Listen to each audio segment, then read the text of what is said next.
Let us look to the Lord in prayer. Father and God, we bow before your holy presence and we acknowledge you as God, the creator of the ends of the earth. We do realize that you're sovereign, you're almighty. Lord, you're the beginning, the end, the first, and the last. And there is none like you. So we bow in reverence before you today, acknowledging your greatness, your majesty, and your power. We know that we are your creatures, created in your image and likeness, to show forth your glory in this world, through the many gifts and abilities, the opportunities, the training, the education that you have afforded us. And we do realize, God, even as your word declares, except the Lord build a house, they labor in vain who build it. We thank you for all our scholastic achievements. We thank you, O God, for raising up people of caliber that can influence decisions so that our way forward, God, can be prosperous. But we realize that we cannot do it without you. And so we ask, oh God, that you will be with us. Today, as we open this conference, we just want to thank you, Father, for your presence here with us. And we pray, God, that you would take the lead, and God, you would guide the proceedings, and let everything be done to your honor and glory. We pray that you would cover this place, cover this facility. And Father, we pray that your will be done to your honor and glory. Let every presentation, God, be of substance that can bring answers and solutions to the many social problems that we face in life. And it is for this reason we have this gathering, that the heads would come together to come up with a common solution to the problems we're facing and the way forward. And so we thank you, God, for your presence with us. And we ask, oh God, that you continue to lead and guide and direct everything to your glory and honor. In Jesus' precious name. Amen. Thank you.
Thank you very much, ladies and gentlemen. The national anthem of St. Vincent and the Grenadines. Please be seated.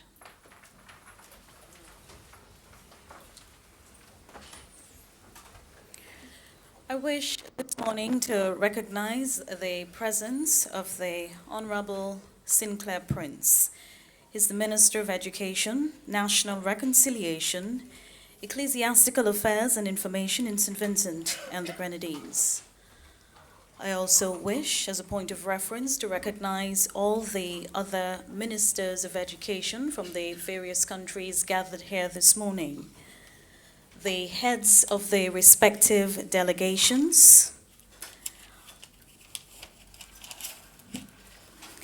Dr. Alois, head of the Office of UNICEF, Eastern Caribbean Area, Ms. Elizabeth Riley, Deputy Executive Director of the Caribbean Disaster Emergency Management Agency, National Disaster Coordinators, other representatives of ministries of educations, representatives from the various regional and international organizations gathered here today, members of the local media, distinguished ladies and gentlemen, listeners to the National Broadcasting Corporation and all the other radio stations in which this program will be heard today.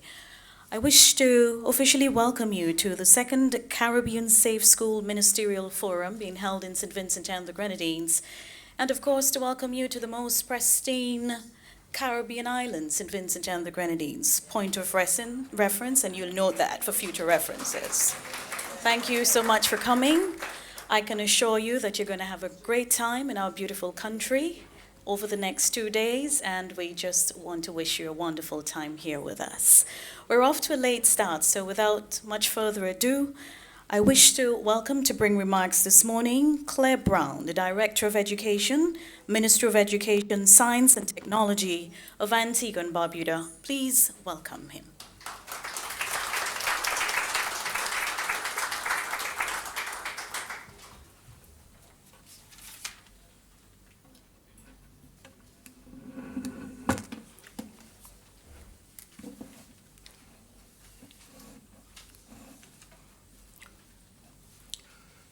Good morning, everyone. Honorable St. Clair Prince and other ministers of education or their representatives, Pastor Conrad Jack, permanent secretaries, chief education officers, directors of education, other education officials, CDMO officials from UNICEF and other international and regional organizations, local organizing committee, members of the media, ladies and gentlemen all. I commence these succinct remarks by conveying regrets on behalf of the Honorable Michael S. Brown, Minister of Education, Science and Technology, Antigua and Barbuda. The Honorable Minister is unable to attend this second Caribbean Safe School Ministerial Forum as he is in Washington, D.C., attending the pre-meeting of the 10th Inter-American Meeting of Ministers of Education. Minister Brown is the incumbent chair of the Education Committee.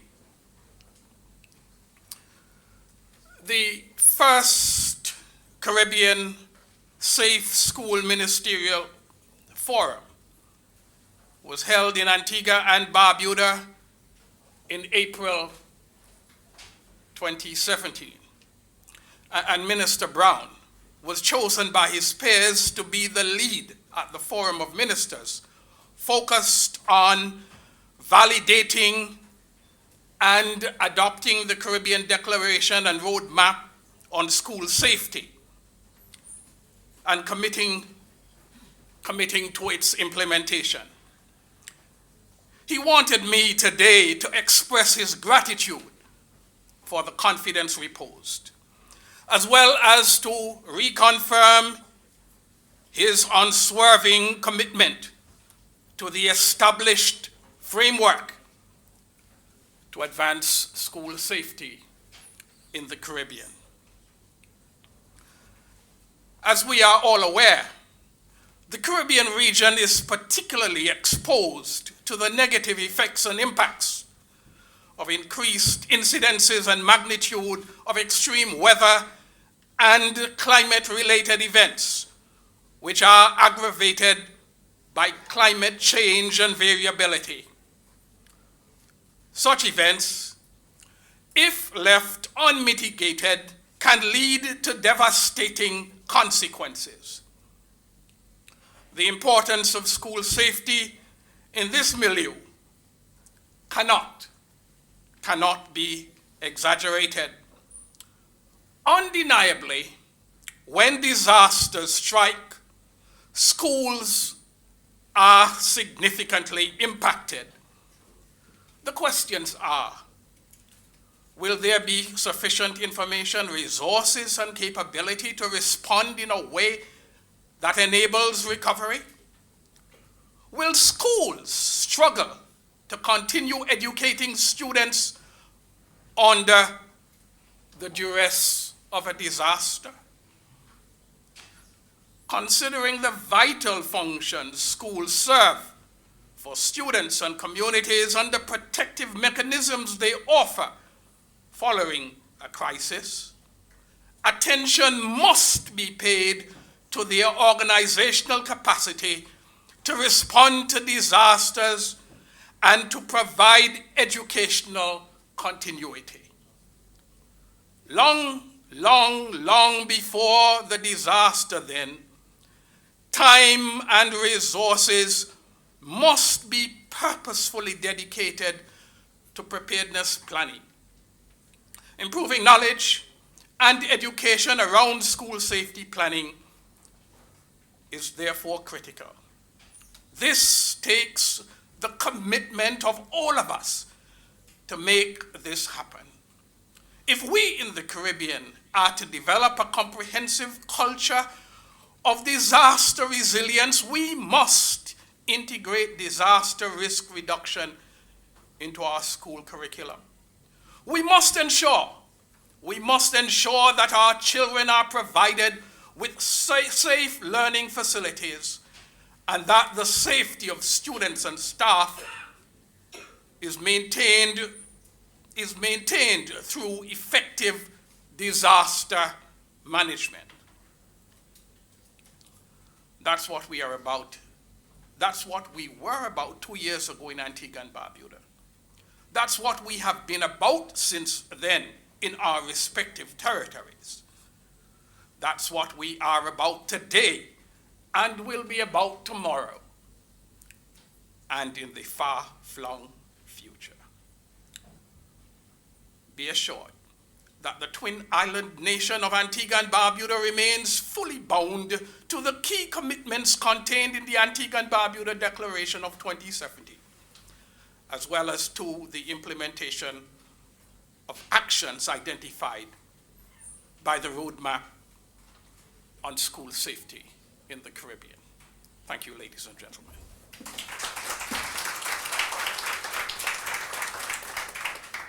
Thank you very much, Mr. Brown.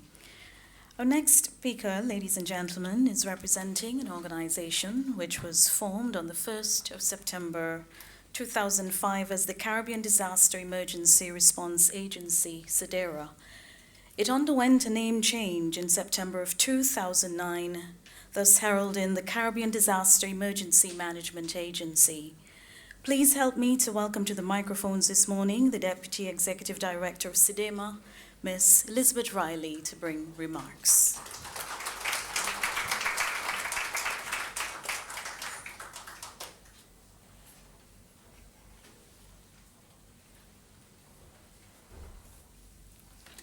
Thank you very much, Madam Chair.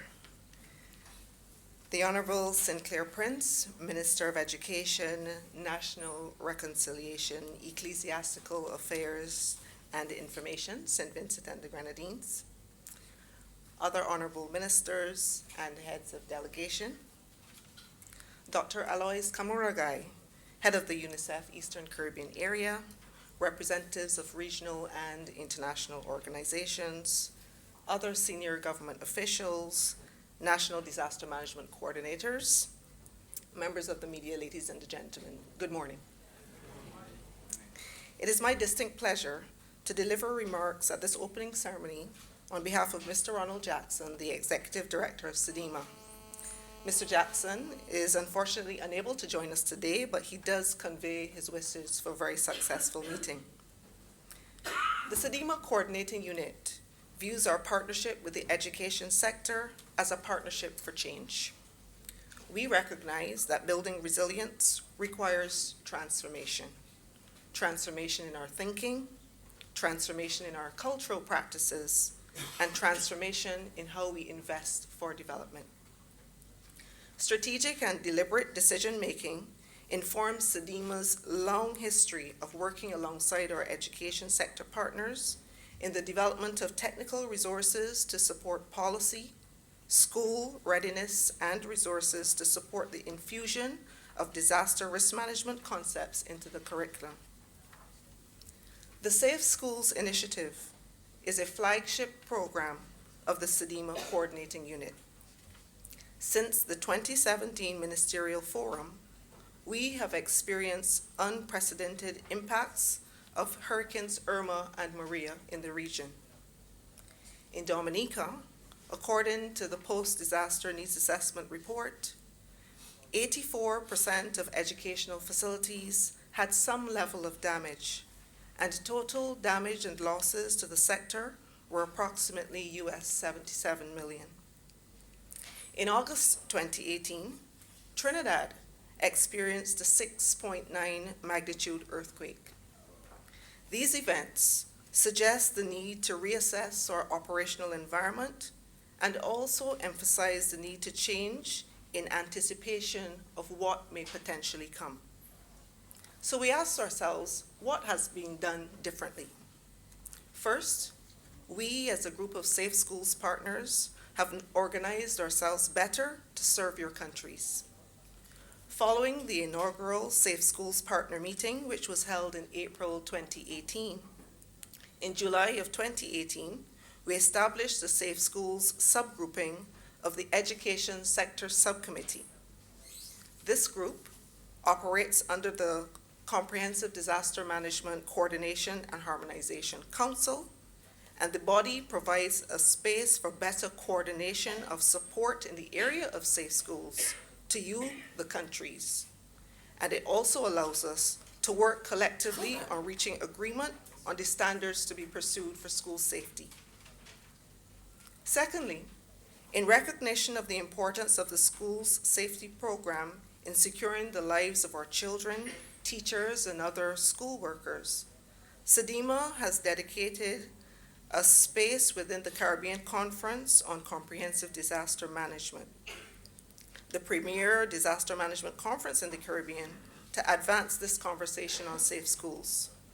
This year's conference will be convened December 2 to 6, and we extend a warm invitation to all of you to attend, and we'll be sharing additional information on that in coming months. Thirdly, the Safe Schools partners have recognized the valuable contributions that the youth can make to the development of the Caribbean Safe Schools Initiative. The youth are recognized as important partners in developing this initiative and serve as agents of change in our societies. To this end, you will probably be aware that we convened the first youth forum, which was linked to the Safe Schools meeting, under the theme, My Island, My Life, on April 25th to 26th here in St. Vincent and the Grenadines. The intent of the Youth Forum is to be a platform through which young people can contribute to policy discussions through their collective ideas, solutions, and innovation. The active and meaningful engagement of youth in the design, implementation, follow-up, and review of safety issued around the 3 pillars of the Caribbean Safe Schools Initiative represents a chance to explore ways and means of promoting youth development and engagement. The youth developed a resolution through their collective efforts, and this will be presented to the ministers for consideration later on today.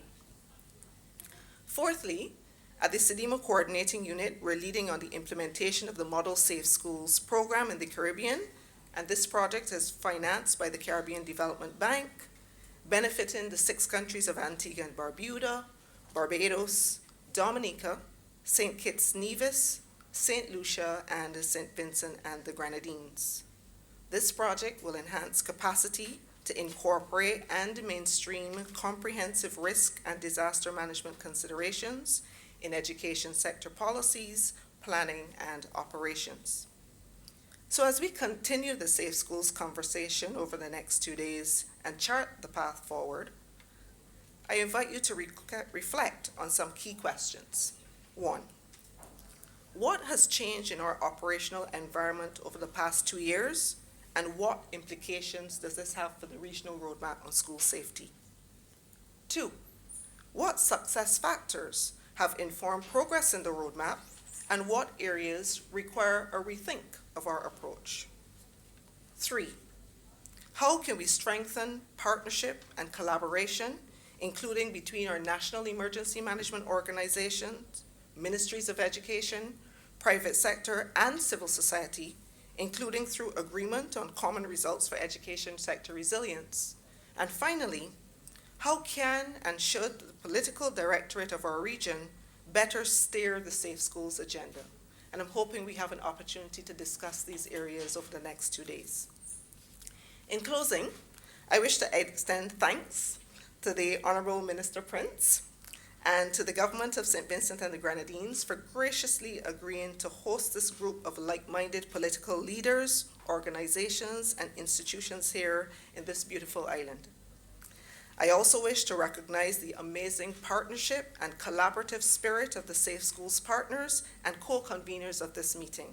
And these comprise the team here in St. Vincent and the Grenadines, led by the focal point, Dr. Idalia Ferdinand, the United Nations International Strategy for Disaster Reduction, the United Nations Children's Fund, the United Nations Educational, Scientific, and Cultural Organization, the Organization of the Eastern Caribbean States, and of course the team at the CIDEMA Coordinating Unit. Special thanks are of course extended to the Director General of the European Commission through ECHO for providing financial resources to support this forum. And I also wish to acknowledge our facilitator, who you'll meet shortly, Mr. Marcel Goyniche, for his excellent guidance in the planning process. Honorable Ministers, delegates, we thank you for tangibly demonstrating through your presence that the Safe Schools agenda is alive, expanding, gaining traction, and a priority in our Caribbean states. Your leadership is critical to delivering on the CIDEMA motto of safer people, safer lives. I thank you.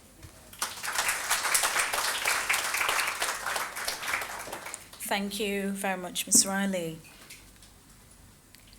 Our next remarks will come from Dr. Alois, who is the representative of UNICEF. Please welcome him as he comes.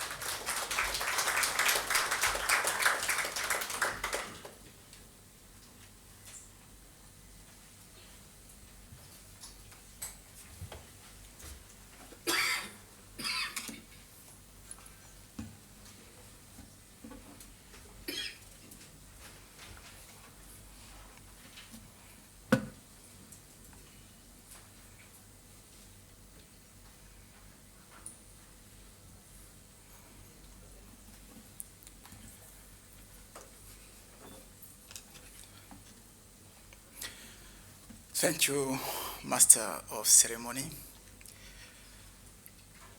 Honorable St. Clair Prince, Minister of Education, National Reconciliation, Ecclesiastical Affairs and Information in St. Vincent and the Grenadines, Honorable Ministers representing Caribbean countries, heads of delegations,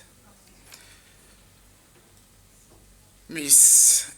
Elizabeth Riley, Deputy Executive Director of CIDEMA,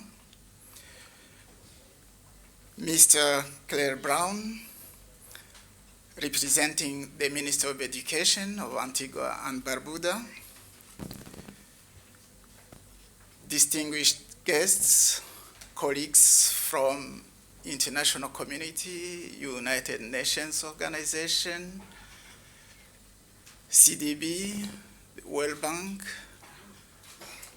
as well as international NGOs, members of the media,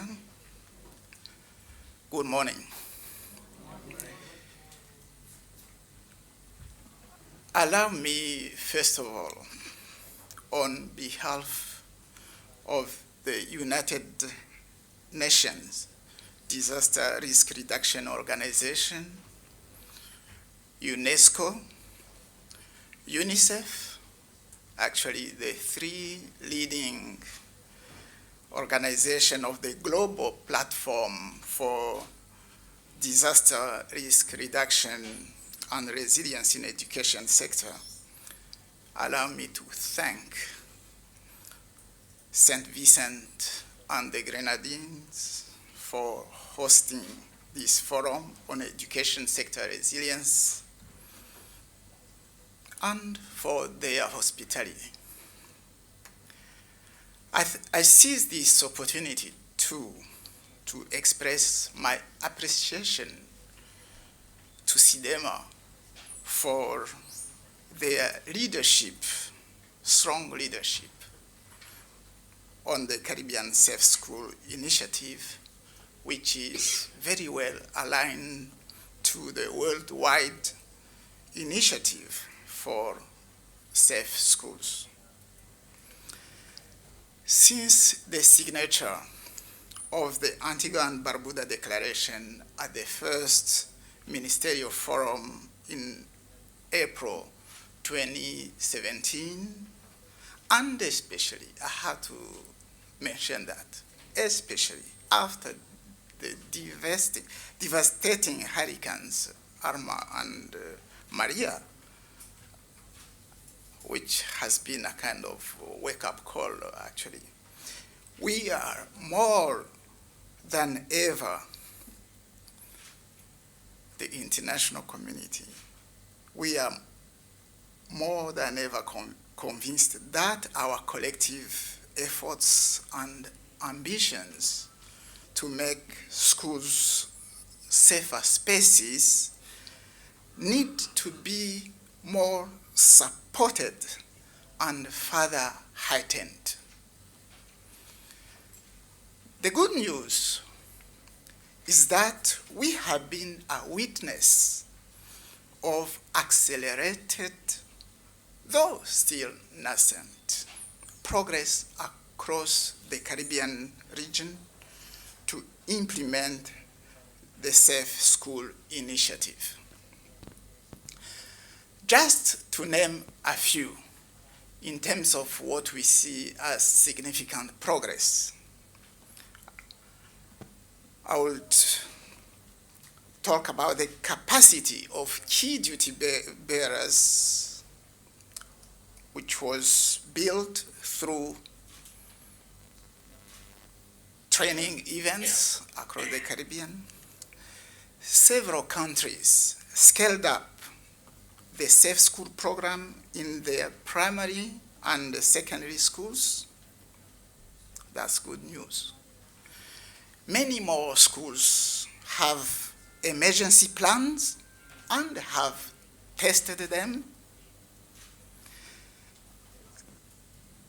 Risk reduction and resilience education are more and more mainstreamed in education systems. Education national contingency plans are being developed in many countries. Guidelines for resilient schools have been designed. And more importantly, beyond the education sector, building codes were updated and national disaster resilience strategies were devised. All these activities are aligned not only with the Antigua and Barbuda Declaration, but also with the Sendai Framework for Disaster Risk Reduction, the 2030 Sustainable Development Goals, as well as the Paris Agreement on Climate Change. This second ministerial forum is a call to urge all of us to translate the political commitments of the Sendai Framework for Disaster Risk Reduction and the worldwide initiative for safe schools into specific actions and results at school and community level. I have also additional questions to those have been shared by SIDEMA Deputy Executive Director. The key questions we might consider too during this forum on safe schools, and actually also for the following forum, are, as we speak, Caribbean countries and territories ready to withstand hazards like hurricanes, floods, volcanic eruptions, earthquakes, tsunamis, landslides, droughts, fires, and so forth? Are we ready right now? What will be the answer? What are the strengths? What are the areas of improvement? What does it take to fill the gaps? The United Nations system takes this opportunity to advocate for an annual monitoring and evaluation of the Caribbean Safe School Program implementation in all countries and territories to judge over time and on a regular basis their performance against the standards. They are standards. SIDEMA has set standards. OECS has set standards with regard to the design of resilient schools. I know that Dominica, the Commonwealth of Dominica, has national standards with regard to the design of resilient schools. So what do we do with these standards? We have to measure. We have the metrics. We have to measure our performance for the Safe School Program against those standards. This speaks to accountability, ladies and gentlemen, and this would facilitate acceleration of Safe School Program implementation, building on findings supported by evidence. As the United Nations Secretary General Antonio Guterres said while addressing the General Assembly last September, climate change, I quote, "Climate change is moving faster than we are, and its speed has provoked a sonic boom, SOS, across our world." I chose to make this quote to draw the attention of all of us that there is no room for business as usual. In the Caribbean context, if mitigation measures we may implement have limited impact on the global trend of natural hazards related to climate change, including slow onset disasters, accelerating progress in adapting to those events has an enormous potential in limiting the impact of the latter on losses in lives, livelihoods, economic, physical, social, cultural, and environmental assets of persons, businesses, communities, and countries. The Caribbean Safe School Initiative is the education sector's response to the impact of climate change in the region. It is time to translate the political commitment into action around the three pillars: safe learning facilities, school disaster management, disaster risk reduction, and resilience education. To do so, we need to ensure that there is adequate political and legal framework in all countries and territories, and at the same time, the adequate level of training, skills, and knowledge for principals, teachers, and students to lead the transformative agenda around the Safe School program. This needs to be a multi-sectoral, holistic approach coordinating the contributions of all key stakeholders at national, school, and community level, including children and young people. Before closing my remarks, allow me to express my appreciation to the organizers of this forum for providing a space to the young people from the different Caribbean countries and territories to share their views on the Safe School program. They have full potential to effect change, lead and contribute to building the culture of safety and resilience to the schools, community, and the whole society. We need, across the Caribbean region, to secure more avenues for youth and children engagement, including when developing policy and legal frameworks. Thanks for your attention.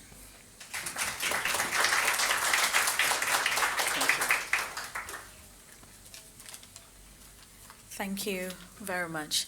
Ladies and gentlemen, the second Caribbean Safe School Ministerial Forum is being hosted by the Ministry of Education of St. Vincent and the Grenadines.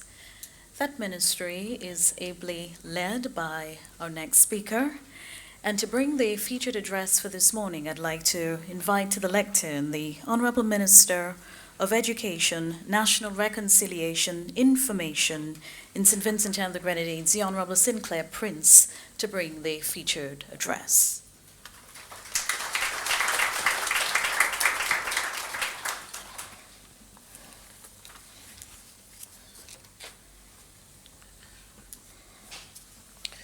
Thank you very much, Madam Chairperson,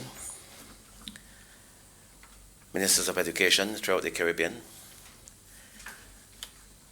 Parliamentary Secretary, the Ministry of Education, Senator Deborah Charles, Permanent Secretary, Chief Education Officer, other members of the team here in St. Vincent and the Grenadines responsible for this particular conference, Dr. Alois Kumaragi, UNICEF Eastern Caribbean Rep, representatives from other UN agencies, ministers of education who are represented, well, the representatives of ministers of education here. I recognize Mr. Claire Brown, who is representing the outgoing chairman, other development partners. Good morning. It is my honor to host and welcome you to the second ministerial forum on school safety, where we will be looking at education sector resilience and exploring the possibilities. I take the opportunity also to welcome you officially to St. Vincent and the Grenadines. I know a lot of you have not been to this part of the Caribbean before. I agree with you that it is a well-kept secret, and that you will try to explore as much as you can. You are a few yards away from the Grenadines Wharf. Maybe you might be able to take a ferry across, at least to Beckway. But generally to see our beautiful green set of islands. We are 32 islands and keys. I know a lot of you didn't know that either. You'll find out. I'd like to welcome some of our neighbors who have Vincentian roots, who are back home. You would realize that the Caribbean is one family, and therefore every conference would have people coming back to their homeland. You're welcome, Curacao. And of course, the BVI. I noticed, yes, in the back. We are well aware that the Caribbean is a hazard-prone region, exposed to many threats, natural and otherwise, including but not limited to hurricanes, storms, and related events, especially troughs in recent years. They also include floods, landslides, droughts, earthquakes, volcanic eruptions, fires, mosquito-borne diseases, vehicle accidents, as well as new and emerging threats. There can be one or more of these events occurring annually, as we have seen recently, some impacting suddenly, while other slow onset events result in accumulated damage over time. The impact of such hazards has the potential to disrupt lives and livelihoods and can set back development for many years. St. Vincent and the Grenadines, a multi-island state, face impact from a myriad of hazards and have experienced increased devastation from weather-related systems such as Hurricane Thomas in 2010, floods in 2011, and December 2013, as well as a very devastating trough system in 2016. Of course, we have lost lives in these events. These systems wreak havoc in our country, affecting people, housing, roads, agriculture, water, electricity, and communication systems, resulting in millions of dollars in damage and loss. The frequency and intensity of such hazards are likely to increase as a result of accelerated climate change, and our society must be willing to make adjustments to create a culture of safety in relation to hazards. Increasingly, incidents caused by human triggers are becoming more commonplace. In January 2015, the rock gutter vehicle accident left 7 students dead and their community and schools traumatized. The negative consequences of hazards are particularly extensive for us because as small island developing states, we possess certain inherent characteristics which increase our vulnerability to adverse events. All sectors of our society are at risk, but our children are among the most vulnerable population, and our schools are the most vulnerable structures. Hazards can disrupt the education system and cause serious setbacks in the learning process, especially for those preparing for external exams. Hazards damage and destroy school infrastructure and resources, including books, records, other documents, and equipment, delaying the reopening of schools. Hazards affect the learning process, as students may be forced to stay away from school for various reasons, such as loss of uniforms and other school supplies. In addition, some children may be required to work or assist their families in the recovery process. Others may suffer ill health, causing a delay in their return to school. I'm not telling you anything new. Most of us have had the experiences in our own countries. The experiences and loss as a result of hazards can also have traumatic effects on students and staff. Schools and other learning institutions damaged or destroyed by hazards can be very costly to fix or to rebuild. In times of disaster, all schools can be doubly impacted in that they are the key structures used as emergency shelters and may be in need of costly repairs after shelterees vacate to ensure the facilities are ready for the continuation of education. I'd just like to reflect on, in the last 50 years, we had 2 volcanic eruptions here in St. Vincent and the Grenadines. What I call a soft eruption in 1971 and a more explosive one in 1979. And we know about the evacuations that took place down into the southern third of mainland St. Vincent, and how we use schools as camps for hundreds of evacuees, including school children. In light of the challenges posed by hazards, the Ministry of Education of St. Vincent and the Grenadines has been proactive with its approach to building the resilience of the education sector to disasters. The ministry has made a commitment to collaborate with international and regional partners in the implementation of its school safety initiatives. St. Vincent and the Grenadines was the only Caribbean state to initially sign on to the worldwide initiative for safe schools in Turkey in 2014, contributing to the development of the Istanbul Roadmap, thereby making a commitment to make school safety a national priority. We make school safety a national priority in conjunction with the education revolution which is going on in this country at the moment. We not only talk about the academics, we talk about the safety of the recipient of this revolution. St. Vincent and the Grenadines is also among the 12 Caribbean states that signed on to the Regional Roadmap for School Safety during the first Ministerial Forum for School Safety in April 2017. This initiative represents the region's commitment to the worldwide initiative for safe schools and is led by the Ministers of Education in each state.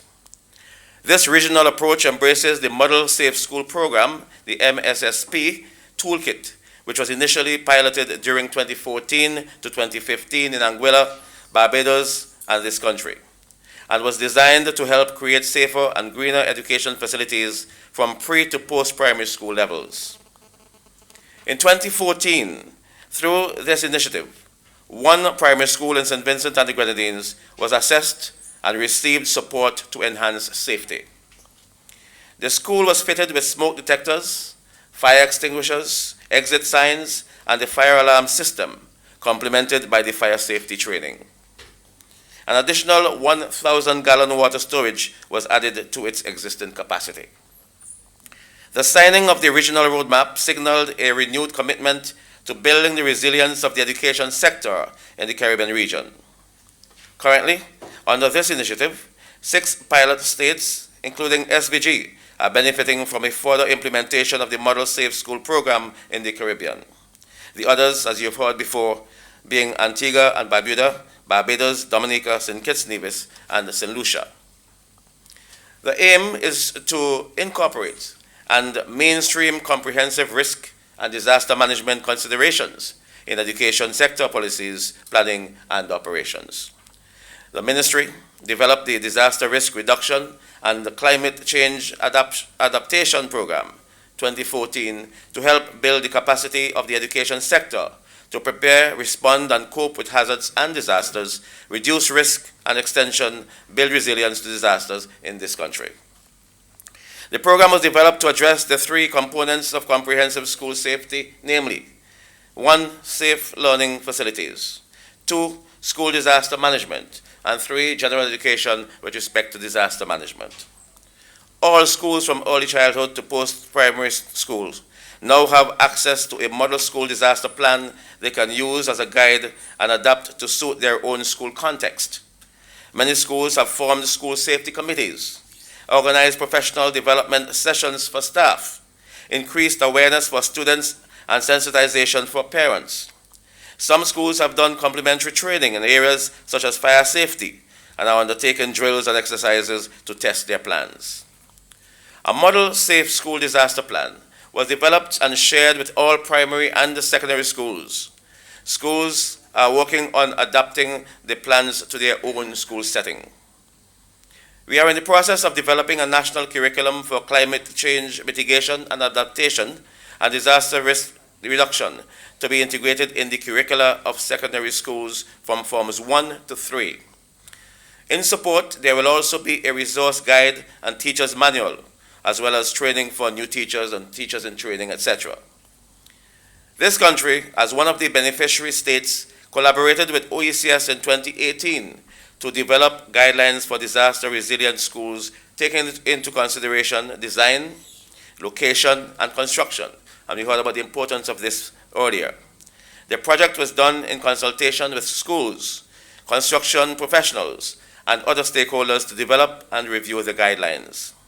It is expected that with such guidelines that all new schools will start out as safe schools and existing schools will be improved to safer standards.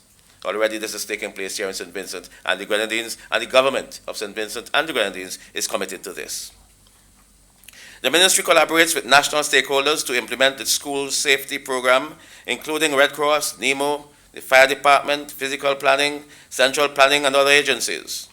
Some of the initiatives include the Tsunami Smart Project, that's from NEMO, the volcanic hazard activities, and so on and so forth. The ministry intends to forge new partnerships with other organizations and work to ensure that school safety remains a priority. This year, we will be reviewing and enhancing our national school safety policy, developing the disaster management plan for the education sector, and enhancing the physical structure of all our schools. I'm also committed, as the incoming chair for this forum, to ensure that school safety in the Caribbean remains a priority nationally, regionally, and internationally. Many thanks to our regional and international partners who worked closely with us to plan and finance this forum, especially those who were part of the planning committee. Special thanks also to the local organizing committee for their hard work to ensure that plans were in place here in St. Vincent and the Grenadines. Ladies and gentlemen, I look forward to 2 productive days of discussion and decisions. To those persons visiting this country again, let me extend to you another welcome and hope that even as you work, you will enjoy yourselves. Thank you very much. Enjoy the conference.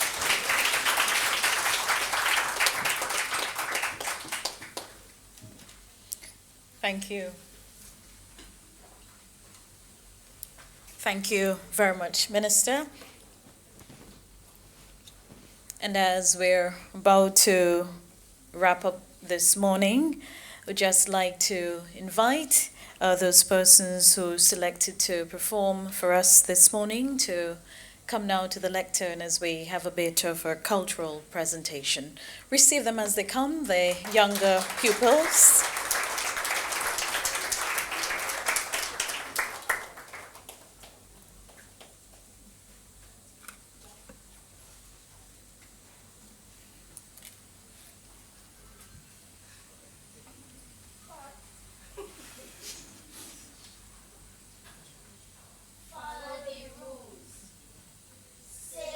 Safety is free from harm. Safety, safety, no cause for alarm. When I did school, I feel like I did heaven. No trouble for me, rather harm me distressing. Teacher say you must follow the rules, and everything will be cool. We go focus more, learn and grow. Feel confident because of all our women know. So no time for bullying, no time for stealing, no time for fire. Call the fire truck because of all our blessings. For all the principals, teachers, parents too. Problems will come from home, play and school. But just start to encourage me. Make sure we are protected and not neglected. So those far and near, listen loud and clear. No time for violence, not in our schools.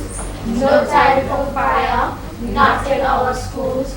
No time for disaster, not in our schools.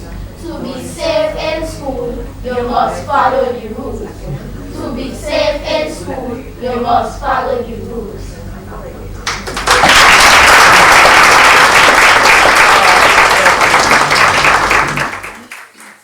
Thank you very much.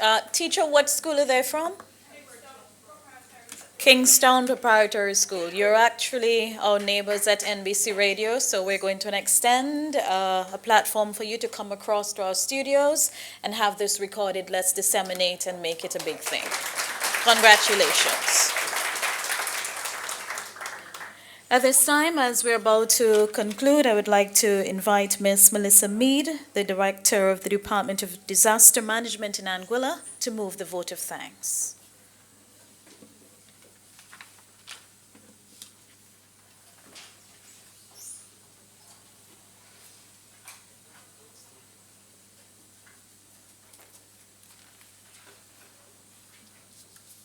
Good morning, everyone. Permit me to adopt the protocol already established. I'd like to join with Nelson Mandela, who said, "Safety and security don't just happen. They are the result of collective consensus and public investment. We owe our children, the most vulnerable citizens in our society, a life free of violence and fear. We recognize that a safe workplace is built by our attitudes and behaviors. It is therefore an honor and a privilege to extend the vote of thanks at this occasion. I'd like to thank Mrs. Dion John for ably chairing the ceremony. I'd like to thank Mr. Brown for his remarks, emphasizing the importance of school preparedness in our hazard-prone environment, where disaster management is needed to be fully integrated into our education sector. I'd also like to thank Ms. Elizabeth Riley, Deputy Executive Director at CDEMA, for her remarks, where she indicated that the school sector is vulnerable, that 84% damage in the education sector in Dominica following the 2017 hurricane season occurred, and that a serious look is needed at our operational environment and its implication on the Safe School Roadmap. And we need to have a willingness to change to meet our current circumstances. This will ensure that we have safer people, safe lives. I'd like to thank Dr. Komaragie for his remarks, where he emphasized also the need for more support for the Safe School Initiative, that the political commitment of our directorates in the Caribbean need to be translated into action, that greater accountability is required, that we need to be able to measure our performance against the already set regional safe school standards. I'd also like to thank Honorable Minister Sinclair Prince for his feature address, where he spoke about the requirements for the educational revolution, and that school safety needs to be a priority, not only in St. Vincent, but in all of our islands in the region. I'd like to thank the National Organizing Committee, recognizing Dr. Idalia Ferdinand, the focal point, and the team here for the work done. We are all reaping the fruits by being here this morning at this ministerial forum. I'd like to thank the Regional Organizing Committee, CDEMA, the Caribbean Disaster Emergency Management Agency, United Nations Children's Fund, United Nations Educational, Scientific, and Cultural Organization, United Nations International Strategy for Disaster Reduction, the Organization for the Eastern Caribbean States Commission for steering the Safe School Initiative in their plans. I'd like to also thank the Director General of the European Commission, who funded this initiative through ECHO.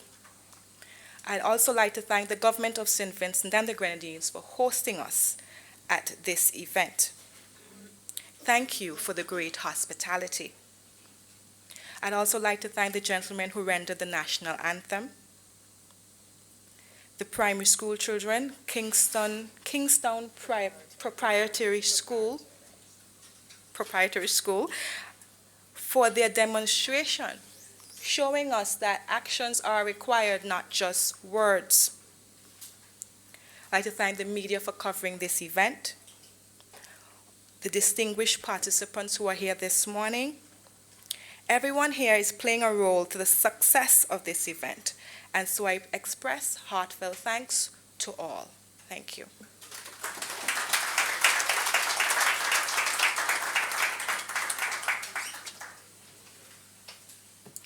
Ladies and gentlemen, this brings a formal end to this part of the proceedings. I encourage you to have a wonderful day and enjoy your stay here in St. Vincent and the Grenadines. Thank you.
Very good. Good morning.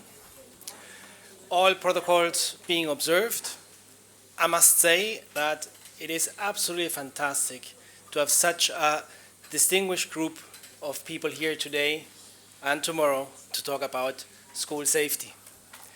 My name is Marcel Goyenete, and together with a very engaged coordination team, we will work and make sure that these 2 days are as productive, as entertaining, and as constructive as possible.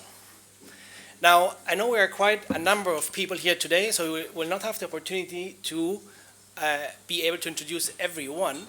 However, I would like for the ministers present here today, head of delegations, representatives, who are seated in the front row, to briefly introduce themselves and their delegation who is accompanying us here today. I would like to start with Permanent Secretary Barrett from Anguilla, and from there we'll just go all the way up to the other side. Good morning, colleagues. I am Chanel Petty Barrett, Permanent Secretary Education. Minister of Education. Accompanying me this morning is Director of Disaster Management, Ms. Melissa Mead, who would have just proposed the vote of thanks. Thank you. Good morning, everyone. Claire Brown, Director of Education, Antigua and Barbuda, representing the Honorable Minister Michael S. Brown. I think I'm here alone. Good morning, everyone. Jeffrey Lloyd, Minister of Education, the Bahamas. Good morning, everyone. Lucille Moe from Barbados, Minister of Education, Acton, and I am accompanied by Mrs. Joy Adamson, the Deputy Chief Education Officer.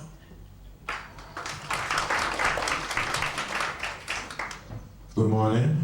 My name is Natalia Wheatley, newly elected and appointed Minister of Education in the British Virgin Islands. I'm accompanied by the Director of Disaster Management, Charlene Gabriel, and the Permanent Secretary in the Ministry of Education and Culture, Dr. Marcia Pata, who is no stranger to these forums. Pleasant good morning to all. My name is Peter Sejean, Minister for Education and Human Resource Development in the Commonwealth of Dominica. Accompanying me, in fact directly behind me, is my Chief Education Officer, Mrs. Melina Fontaine. Good morning, I'm Carlos Yorbarga from Dominican Republic. I'm the Director for Emergency and Disaster of the Ministry of Education. Buenos días. Good morning. Soy la doctora Escalona Serrano, directora de Ciencia y Técnica del Ministerio de Educación de la República de Cuba. I am Dr. Escalona Serrano, National Director for Science and Technology, Ministry of Education in Cuba. Good morning, my name is Marilyn Alcalauli from Curacao. I'm the Minister of Education, Science, Culture and Sports, and I'm also the Chair of the UNESCO, National UNESCO of Curacao. And I have here Mrs. Latifa Bakrini, and she is advisor to the Minister, and also, oh, I don't see more of her anymore. Oh, she just left. Okay. And I want to thank Mr. Sinclair for his insisting endeavors to get me here. I'm very honored to be here with you all. Thank you. Good morning, everyone.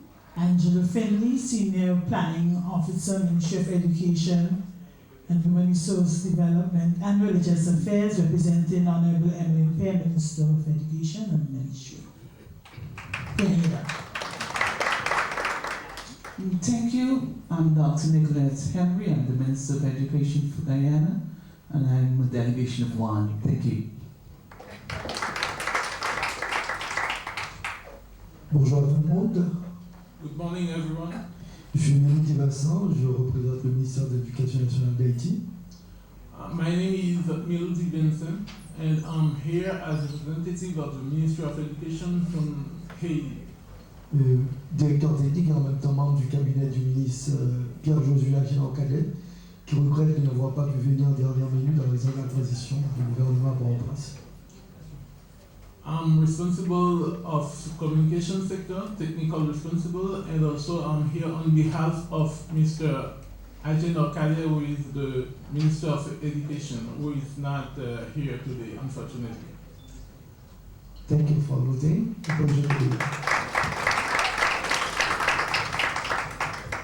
Good morning, my name is Alando Terla, Minister of State in the Ministry of Education, Youth and Information with portfolio responsibilities for youth and information. First of all, I must say thank you to St. Vincent for hosting us over the next few days. I got in at the airport and it was just absolutely beautiful. I've been to several of the islands here, but I have not been to St. Vincent, and it's very, very lovely. So thank you so much for hosting us. With me is Andrew Pitkin. He is our Safety and Security Coordinator at the Ministry of Education. And there's another Jamaican here, though she also is an education specialist with UNICEF Jamaica. Rebecca Tortello is also here. Thank you so much. Good morning. My name is Hyacinth Brown. I'm representing the Minister of Education on Montserrat, Deputy Premier, Mrs. Dalmore Ryan, and I am the focal point for school safety and also the planning, so that's why she chose to send me. So I'm here alone, and thanks for having me. Good morning, everyone. It's a pleasure to be here on the island of St. Vincent, and I thank you for the invitation. My name is Wycliffe Smith. I am the Minister of Education, Culture, Youth, and Sport of the country of St. Martin. And accompanying me are two lovely ladies. One is the Secretary General of the Ministry of Education, Culture, Youth, and Sport, Mrs. Sharmina Powell Richardson. Besides that, she's also the chair of the Safety and Emergency Management Committee. And next to her is Mrs. Olga Mussington Service. She is the head of the Student Support Services in St. Martin, but also the acting chair of the Safety and Emergency Management Committee.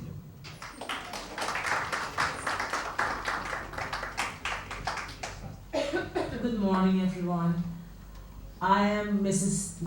Hewitt Alston, Lydia, and I'm representing the Minister of Education and Culture of Suriname.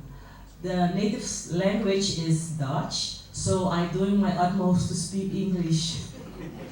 So I hope we have a good conference, and I will thank Minister Prince for the hosting, and I love the island.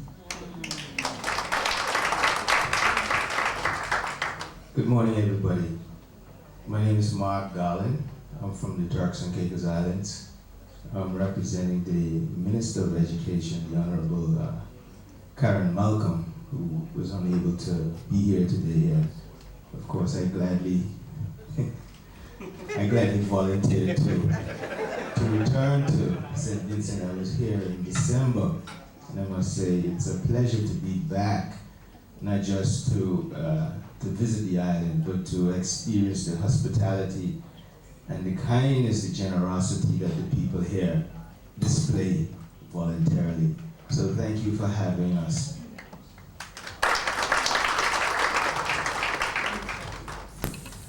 Thank you very much. Now, I believe all of you have the agenda printed out with you. We will review that in just a moment, but before we do that, I would like to introduce the following.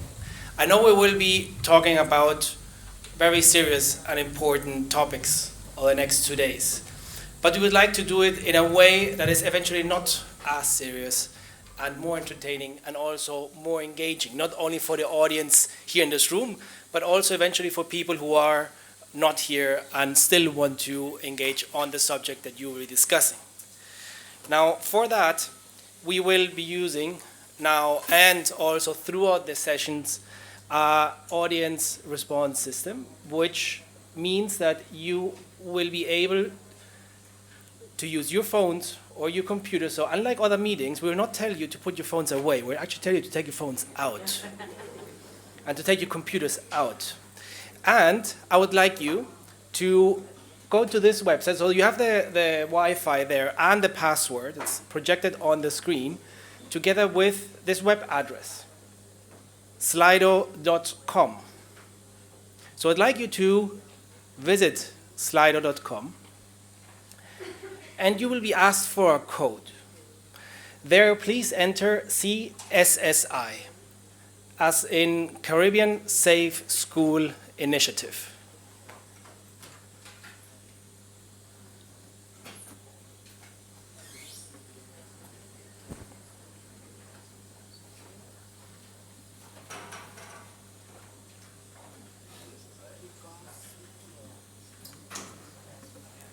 Yes, so the password is because we care.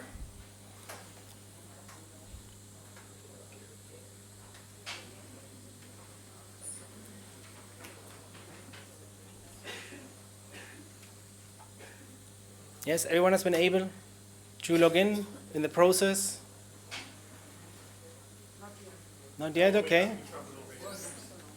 Okay, well, we give it a bit of time.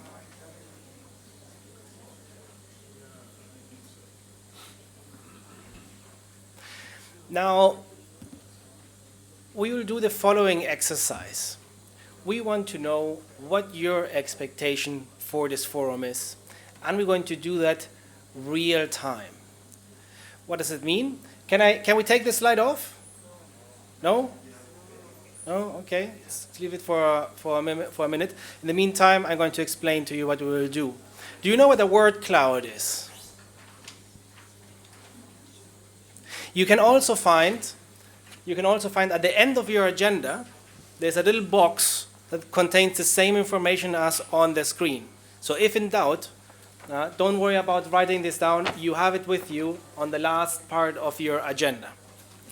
So a word cloud allows us to measure relevance of terms which we expect to be your expectations for this meeting. So I would like to pull up our question.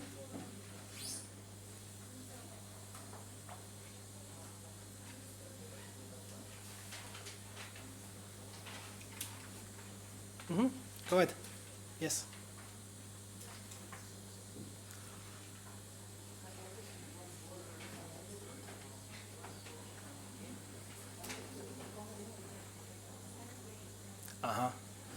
Okay, while you connect to the Slido, we'll just check on a small.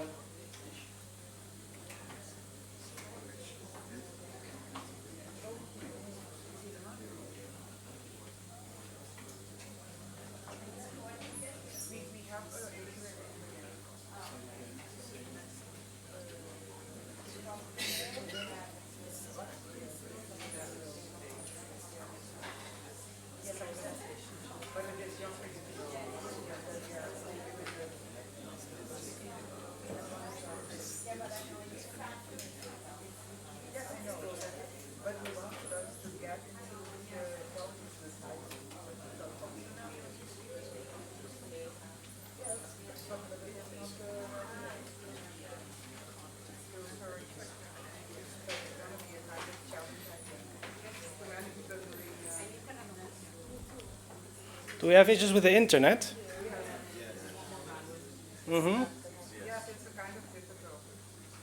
Okay. Well, in that case,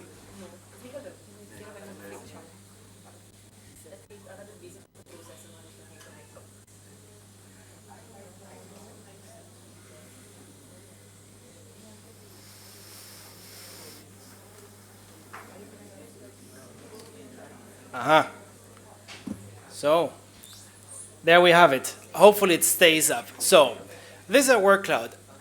The words, your expectations that you put in, they will be projected live here.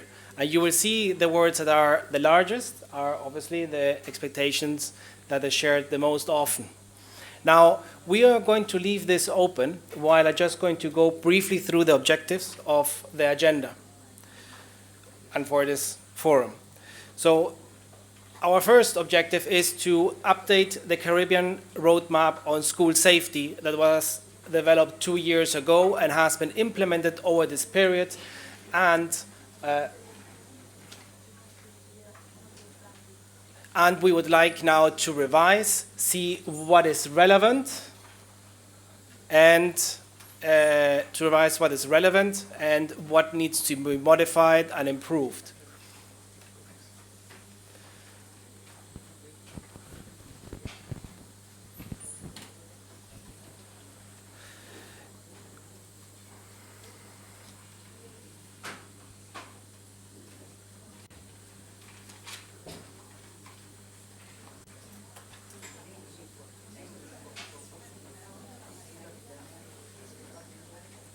Right, the second one is to sign the Antigua and Barbuda Declaration on School Safety by new signatories. We do have 7 countries here today with us who had not the opportunity to sign the declaration last time and will have the chance to do so at the end of the day tomorrow.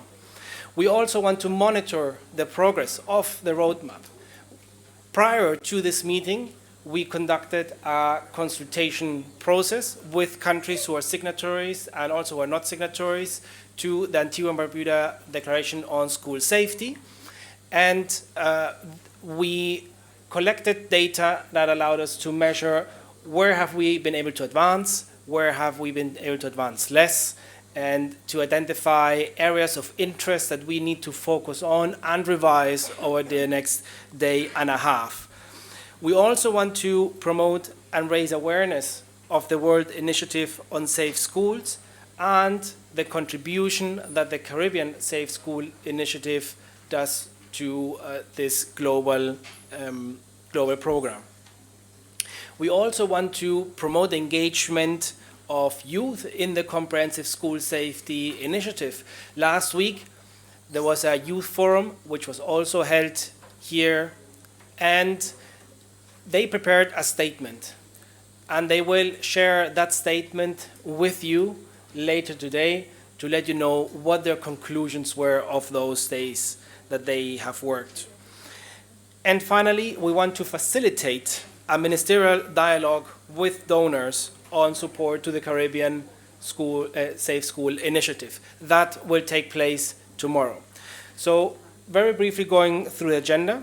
After this session, we will have a brief coffee break, and then we will have an overview of the Comprehensive School Safety Framework, what it is, what is the global progress that has happened in the implementation of this framework, and then we will make a brief recap in the next session about the Antigua and Barbuda Declaration and the roadmap. So exactly, I know that some of you are more familiar with the roadmap, some of you have helped develop it last time, some of you are more new to the subject, and we will have the chance to bring everybody on the same page, see what the roadmap is, but also have a look on what the progress has been so far. Following this, we will talk about policy opportunities from the education sector resilience, lessons learned from recent events. I believe there have been enough events over the last 2 years from which to learn from, and learning has occurred, and we will have a brief recap on that, and we'll have a discussion on those subjects as well. After lunch, we will have 2 sessions. One will focus on child protection, unifying theme in education sector resilience, and case studies on good practices in building resilience in education sector through National Emergency Management Offices and Ministry of Education linkages. With that, we do conclude day 1. Now, all these sessions are designed to create a space for discussion, space for questions, and most importantly, be able to raise issues that need to be considered when updating the roadmap. So with all those ideas at hand, we will get to day 2, where we will have a working group session in the morning. We will divide into 4, and more details will be provided on this at a later stage. And we're going to update the roadmap, or you're going to update the roadmap. And in the evening, this evening, I jumped your item, we do have a welcome cocktail hosted by St. Vincent and the Grenadines.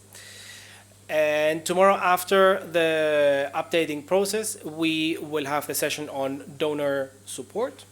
And finally, we will have the opportunity to sign the Antigua Barbuda Declaration, or be signed by the countries who have not yet done so.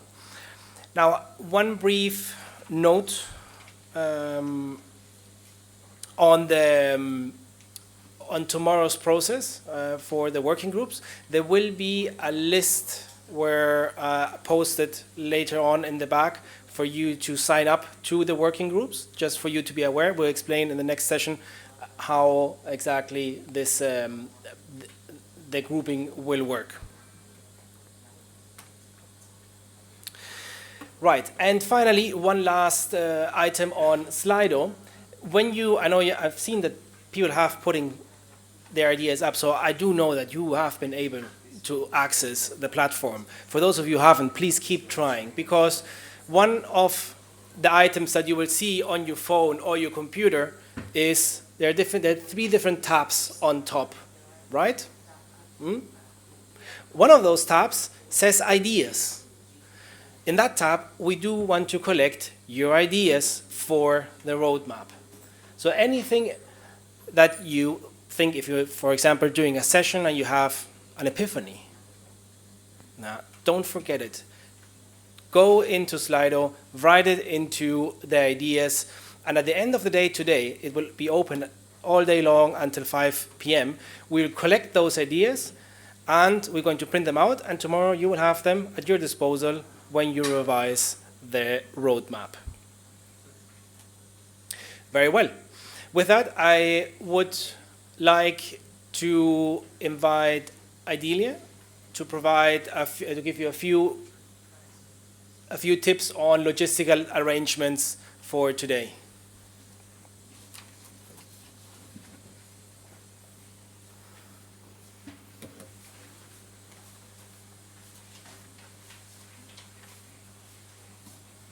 Pleasant good morning to everyone.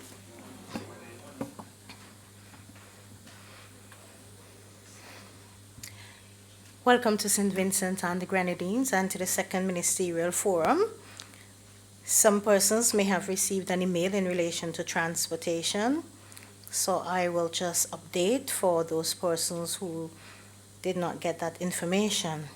Transportation will be provided by the government of St. Vincent and the Grenadines to facilitate airport pickup and departure, and from the hotel to the meeting venue on both days.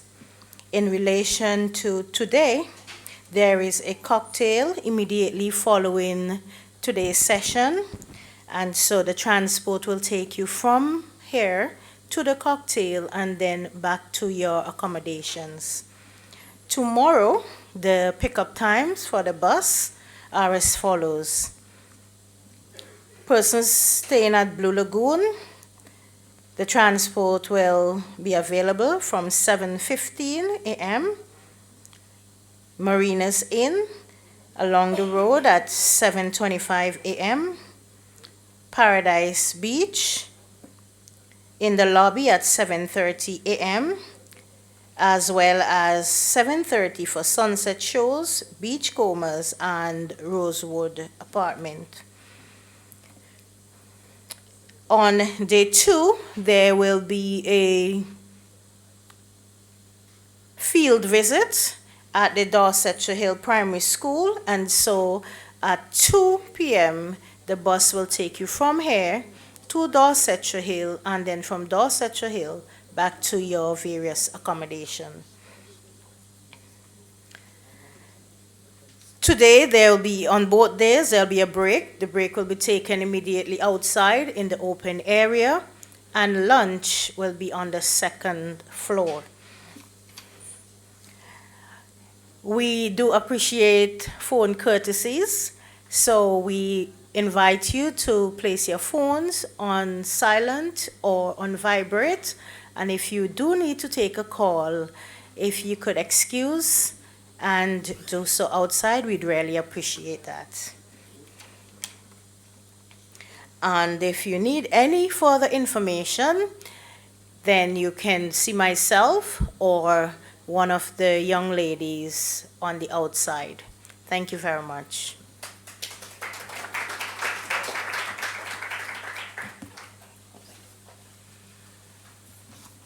Very well. With that, I would like to invite you to our coffee break, which is outside in the open space. And for the sake of making up the time that we are behind our proposed schedule, be back at 10:20 for the Comprehensive School Safety Framework, Progress in Global Implementation.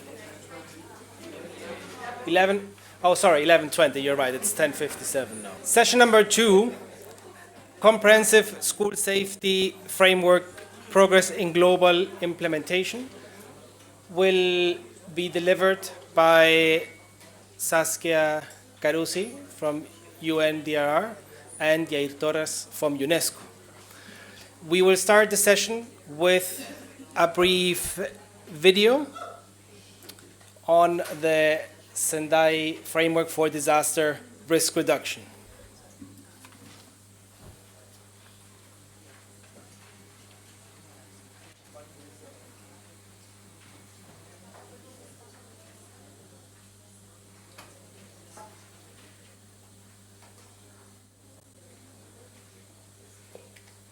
In Sendai, Japan. It was endorsed 3 months later by the UN General Assembly. The Sendai Framework is a call to action over the next 15 years to make the world a safer place and to reduce the risk of man-made and natural hazards. It is designed specifically to achieve the substantial reduction of disaster risk and losses in lives, livelihoods, and health. Preventing new and emerging risk and reducing existing risk is essential to any substantial reduction in disaster losses. It has 4 main priorities. Priority 1.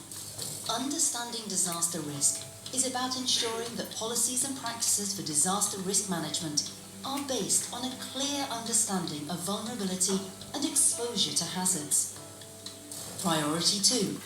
Strengthening disaster risk governance means having a clear strategy, strong institutions, laws and budget to ensure the efficient management of disaster risk.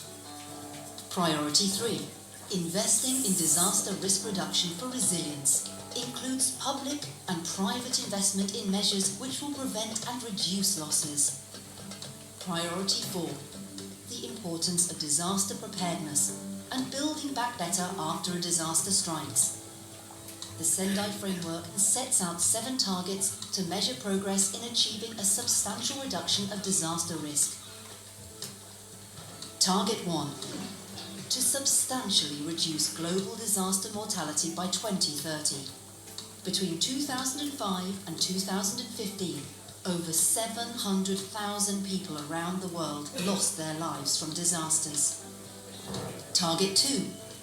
To substantially reduce the number of affected people globally by 2030. In the last 10 years, over 1.4 million people were injured and 24 million have been made homeless. Target 3. Reduce direct disaster economic loss in relation to GDP. $1 invested in resilient infrastructure can save $7 or more in response and recovery costs. Target 4. Reduce damage to infrastructure and disruption to basic infrastructure. The Sendai framework also sets targets for increasing the number of countries with disaster risk reduction strategies, increasing international cooperation to developing countries, and substantially increasing public access to early warning systems. The Sendai framework is a critical part of the post-2015 development agenda. It supports the 17 Sustainable Development Goals and the Climate Change Agreement. Everyone has a stake in disaster risk reduction. Each state has the primary responsibility, but all citizens need to be engaged and risk informed.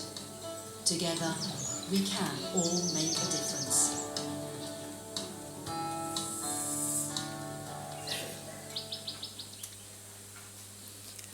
Good morning, all protocol observed. This session is on the comprehensive Safe School framework.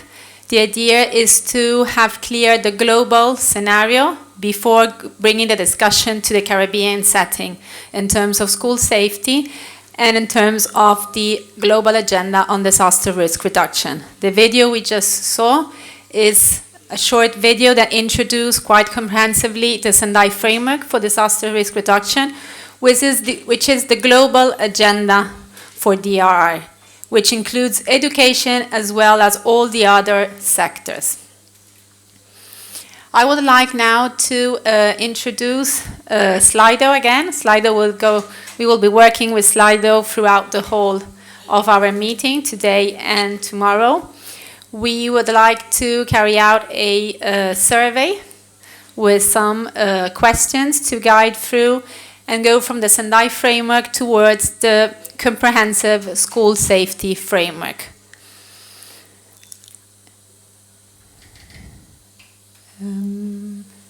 So this is in the part that is called polls. It's a survey. It will have, I think, a series of 6 or 7 questions. The first question should be... To which global target? Okay. It should... We are trying actually to use, this is the first time we use it in a conference to try to be more interactive and responsive. But we have one question that is related to which global target is school safety more related. The Sendai framework has 7 global targets, country defined in Sendai in the Third World Conference, 7 global targets to be achieved that were briefly presented in the video. We have one target that is to globally reduce mortality due to disasters. The second target is to reduce the population affected by disaster in 2030. The third target is to reduce economic losses. We know that disaster affect people, but also livelihood and economic sector. So it's to reduce the economic losses. The fourth target is to reduce the damage to critical infrastructure and to avoid the disruption of basic service when a disaster affects a country. The other targets are on increasing, so the first 4 targets of the Sendai framework are on reducing mortality, reducing population affecting, reducing economic losses, and reducing the loss of infrastructure and disruption of basic service. And the other 3, here we are. And the other 3 targets are on increasing. Increase the number of countries that have national and local disaster risk reduction plans. This means national-wide plans for disaster risk reduction and increasing resilience, of which education is part in terms of the national planning in the education sector. And then we have another target that is increased international cooperation and cooperation among countries to achieve the Sendai framework and to achieve disaster risk reduction. And the last target is to increase the information available. We need to have information, understand what are the risks we are exposed to, and we need to increase also the early warning systems in order to take decision and be able to save life and save poverty in case an event strikes. So the question, the Slido is now here on screen. You should be able to see it in the tab that is polls on your computer or on your cell phone. And you can choose any of these answers to see which target is more relevant to the education and school safety.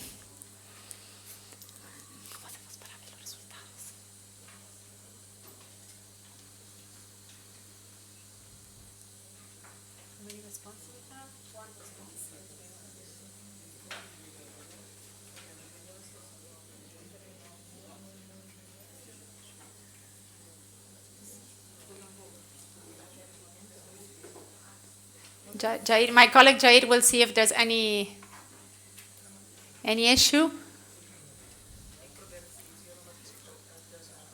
Because I only have one answer going. Bueno, voy a dar la respuesta, ¿no? Okay, in sake of time. Yes. Okay, in the sake of time, this one is the target D. The target D has actually two specific indicators. Member state countries defined 38 indicators to measure the achievement of these global targets.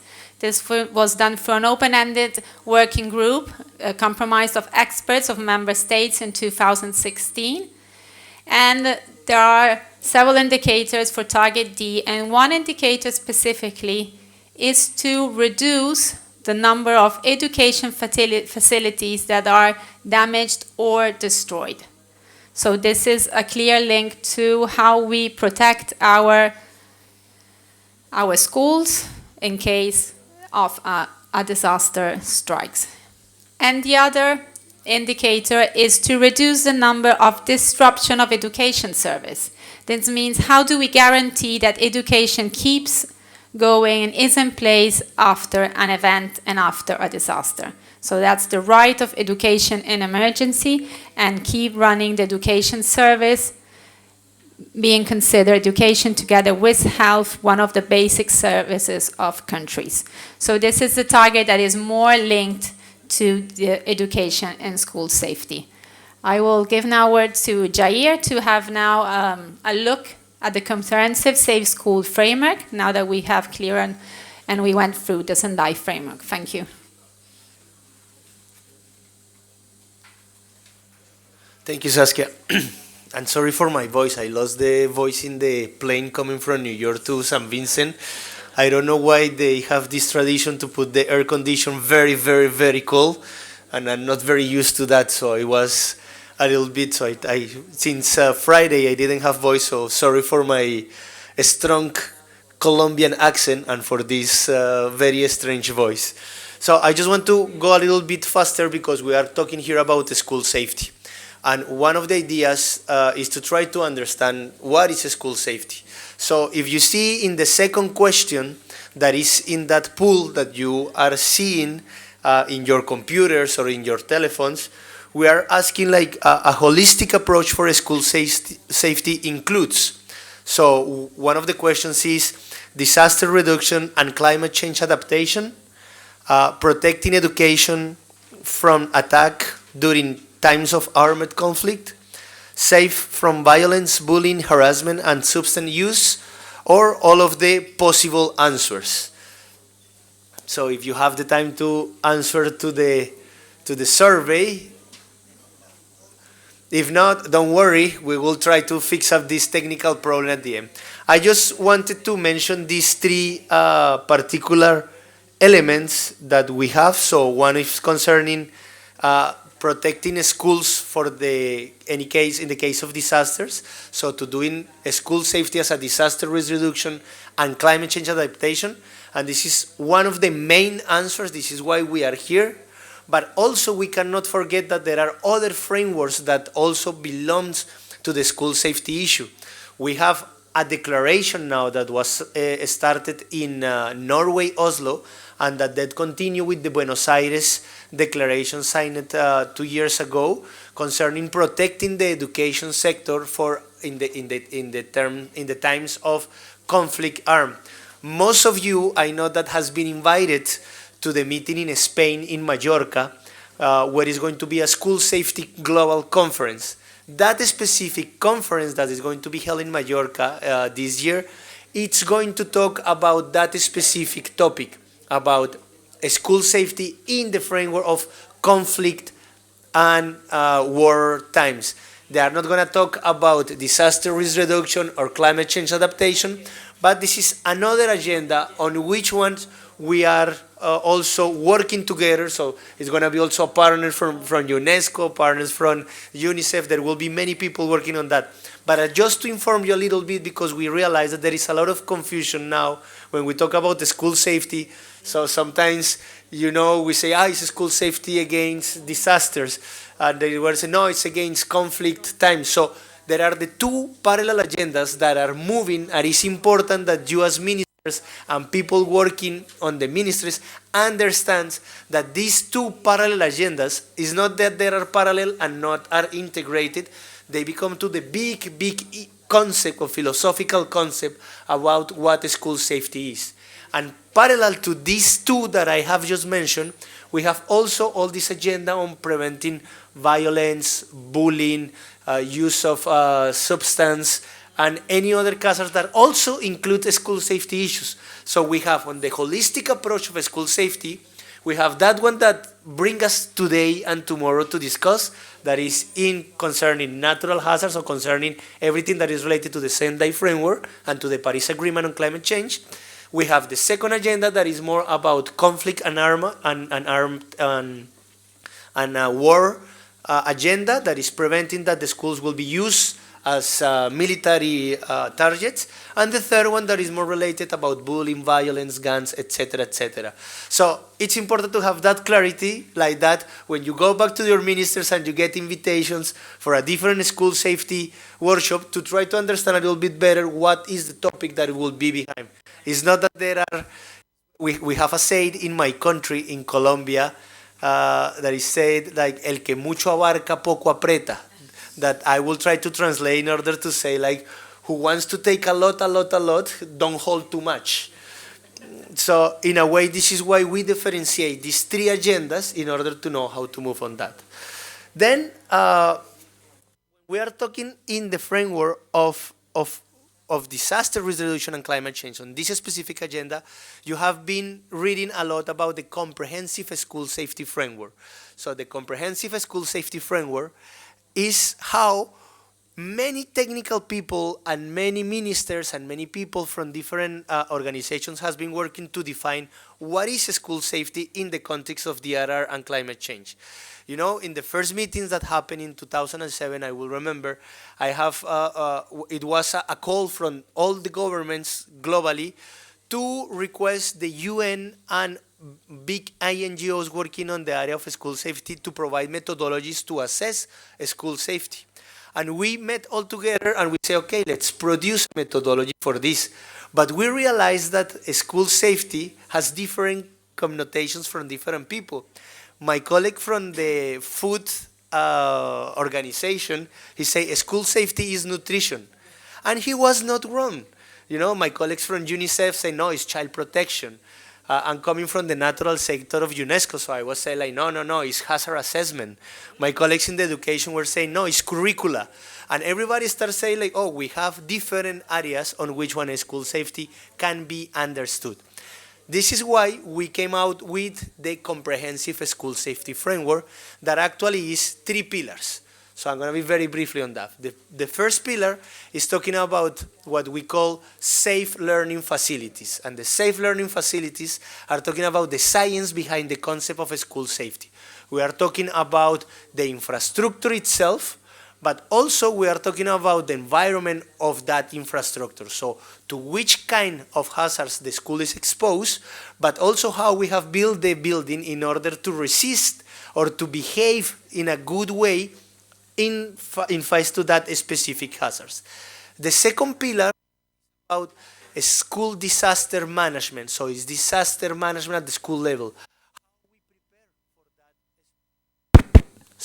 How we prepare for that specific hazard coming to us, how we do drills and evaluate the drills, how we do operationalize standard operational procedures, how we do contingency plannings, how we determine where we're going to continue the education services when a hazard strikes.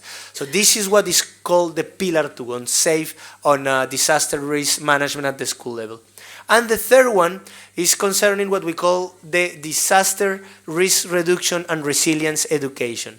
This disaster risk reduction and resilience education tell us about how we can really make the educational community understands the difference between natural hazards and disasters, and how we can make that our kids understand that disasters are not natural, because they are not. What is natural is the hazard.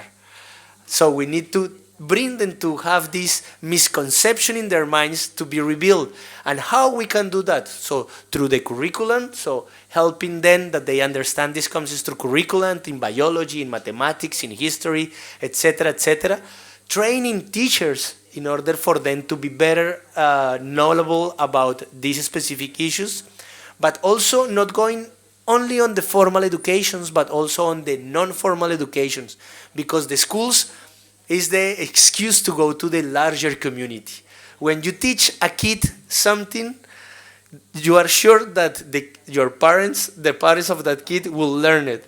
If you say it in a community meeting that every single family should have a survival kit, families come back and say, yeah, it's a good idea. If you say to the kid, to say to your parents that you need to have a survival kit in your home, I'm sure 90% that most of the parents will follow that advice. So this is important. So safe learning facilities, disaster risk reduction management at the school level, and disaster risk reduction education. So these are the three pillars of the comprehensive school safety framework.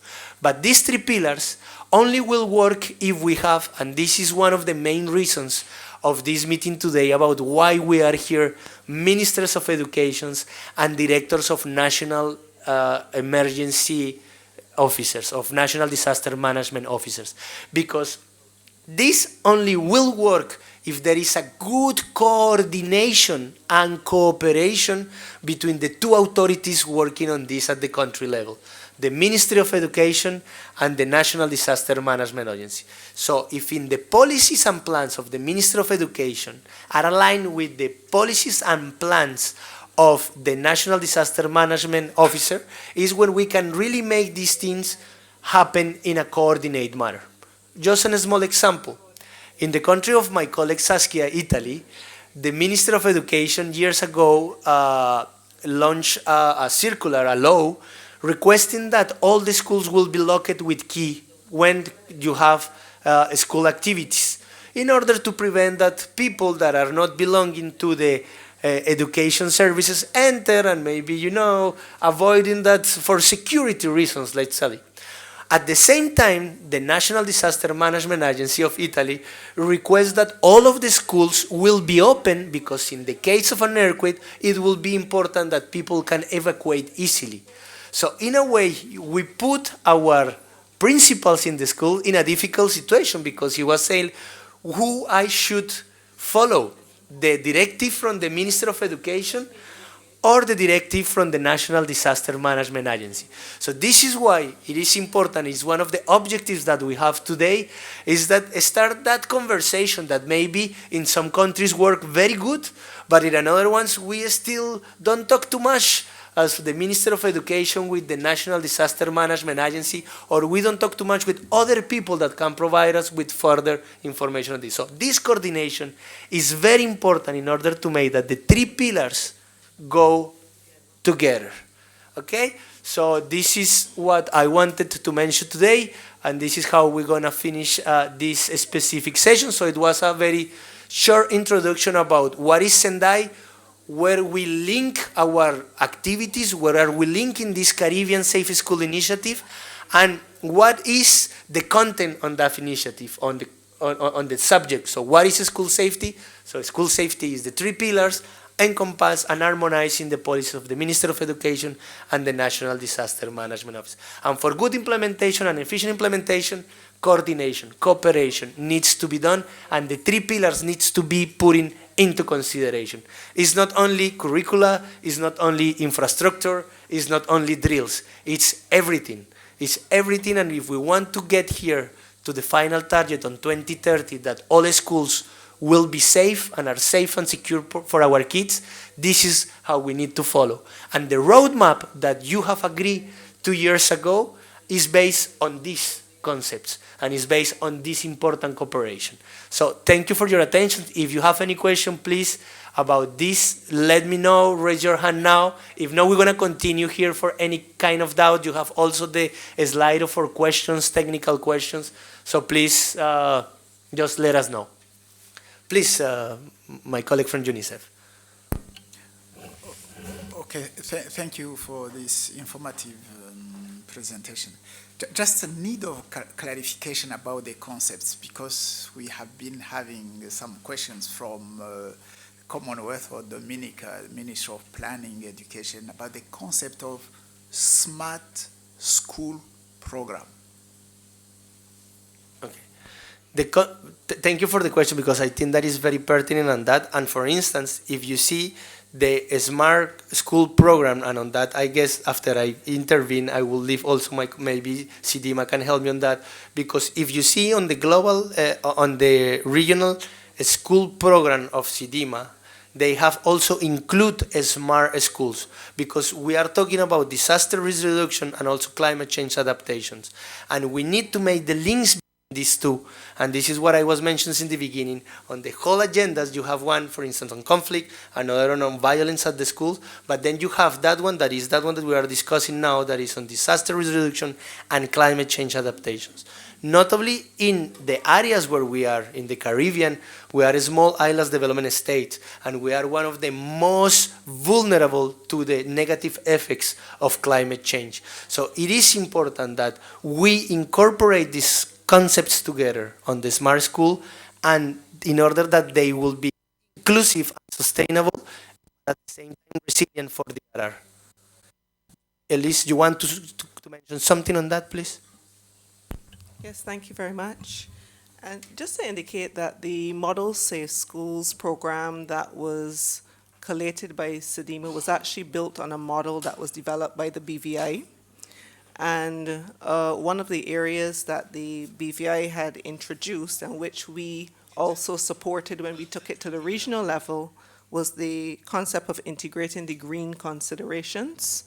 And so embedded within under the SMART umbrella is also looking at matters like energy and other environmental related considerations under the SMART concept as well. Thank you. Thank you, Liz, for this very well precision. And thank you for the question. Any other comment, question, complaint? Complaints we can receive all the time, don't worry. Okay, if the concepts are getting good and everything is getting ready, so what I will propose is I'm gonna pass the floor to my colleague Marcel for session number 3. So thank you for your attention. I will be also facilitating many sessions, but thank you for your kind attention.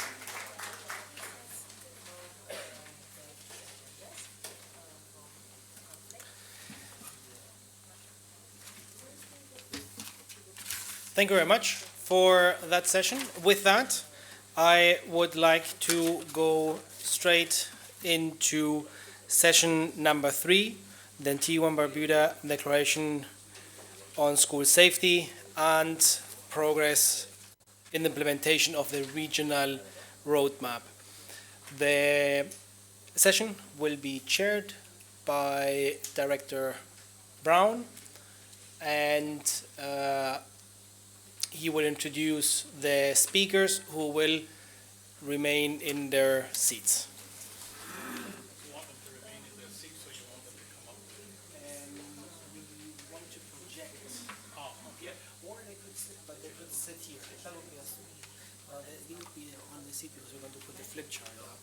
Okay, so, all right, we'll let them remain.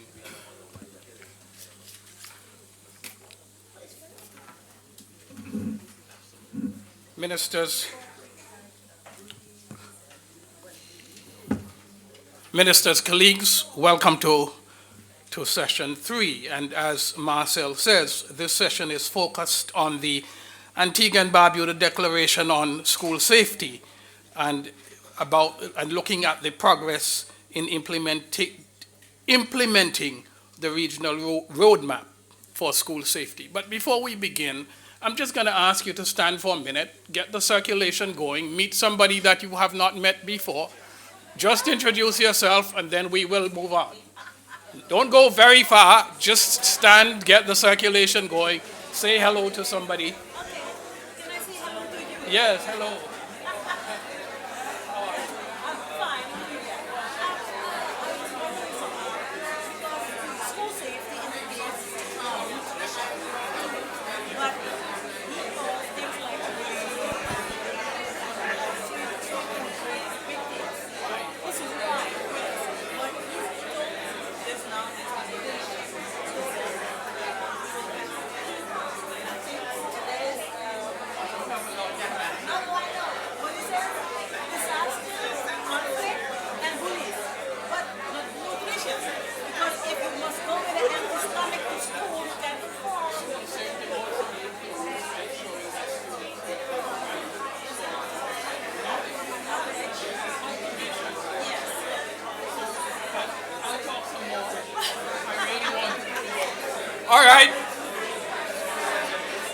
All right, please take your seats. We're on a tight.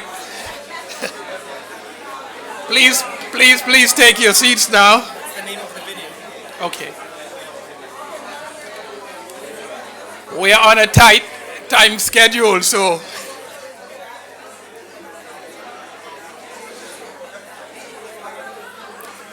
that was not a part of the script that I have here.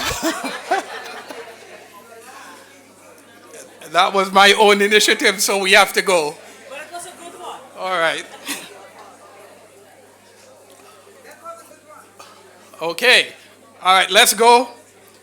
Now, let me tell you how we intend to manage this session. Well, and the objective of it. We want to present to delegates. We want to give you a background presentation on the Caribbean School Safety Initiative, Antigua and Barbuda Declaration on School Safety, and the regional roadmap developed in 2017. We want to look at the progress in the implementation of the roadmap. And so what we are going to do at the session is going to open with a video called Comprehensive School Safety Initiative. So you will see that shortly. Following that, then we will have the presentation being made by Marcel. After Marcel would have made his presentation, then we are going to have perspectives from two panelists, and our panelists are the Honorable Minister of the VI and the Honorable Minister of Education of Guyana. And I'm going to introduce them properly in short order. And then after that, well, not after, while they're making their, giving their perspectives on the various roadmap priorities, each of the two ministers would have 12 minutes. That's about 24 minutes in all. So, but it doesn't mean that they're going to talk 12 minutes nonstop, because the priorities are 8, and so they'll pick one and then speak. The other one can speak on another one, and so it would just come off, as Marcel kind of instructed me, that they will just come off the board. All right? And then, while the presentations are being made, those of us who are able to get online through Slido, we can ask questions, and at the end, then those questions will be addressed by the panelists. So Marcel has about 15 minutes to make his presentation. Then each of the ministers would have 12 minutes, that's 24 minutes, and then 10 minutes to respond to the questions. The video, I believe, is about a minute. And so that would be our session 3. Are we ready? Oh, continuing, I think I should introduce the panelists one time. We're going to ask them to remain there simply because we would have brought them up here, but because we need to use that board, then they will be blocking it. So let me introduce the ministers. You would have met them before. Honorable Minister Nicolette Odella Henry, Ministry of Education, Guyana. Nicolette Henry is a Guyanese politician and former military officer who has been appointed a minister as of May 2015. Minister Henry has over 20 years of managerial experience and 13 years at the senior professional level. Before her ministerial appointment, she served as public health specialist for the United States Center for Disease Control and Prevention for 9 years. In the capacity of public health specialist, Minister Henry functioned as the technical lead for HIV prevention, adolescent development, gender, safe water, and blood safety to scale up prevention activities using best practices from the field of behavioral science and economics with the aim of universal access. The second minister, Minister Natalio Wheatley, Ministry of Education and Culture, Virgin Islands.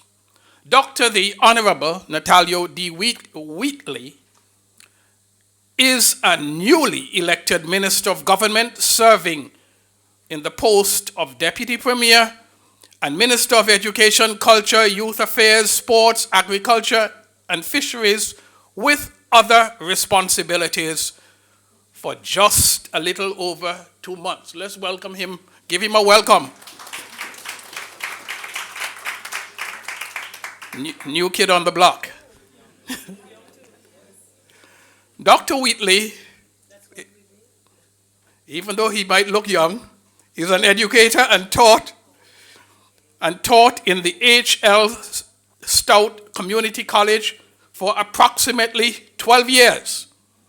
He has a Bachelor of Arts degree in English from Clark Atlanta University, a Master of Art in Literary Studies from Purdue University, and a Doctorate of Philosophy from the University of London's School of Oriental and African Studies, where his dissertation examined race, class, and resistance in the Caribbean novel. He has a strong record of community engagement, activism, and organizing. Poet and a lover of performing arts, he also is passionate about education as well as agriculture and fisheries, and sees these areas as critical to the development of the Virgin Islands. Ladies and gentlemen, those are our two panelists.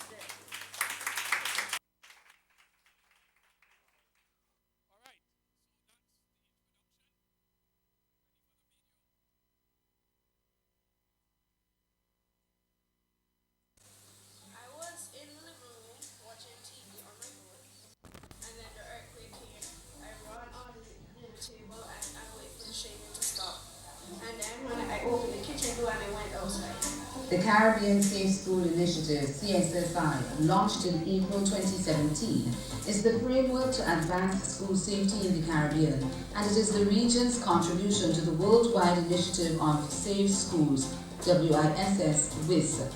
The three main pillars of the initiative are safe learning facilities, school disaster management, and disaster risk reduction and resilience education.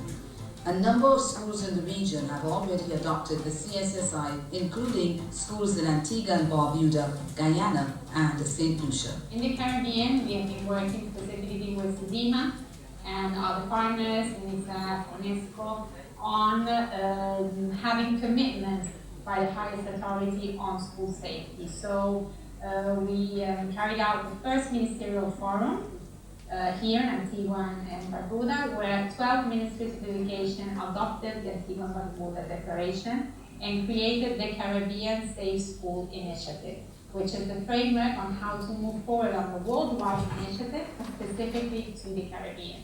And so what you find happening now, that once a school is to be built, one of the first things that is done is to look at the vocational vulnerability and to determine whether that is adequate or whether things needs to be done in order to have that facility there or whether it is removed. And at the regional level, we are beginning to include our aspects of the IR in every activity or any strategy that we're seeking to undertake, as it is something we have no control over.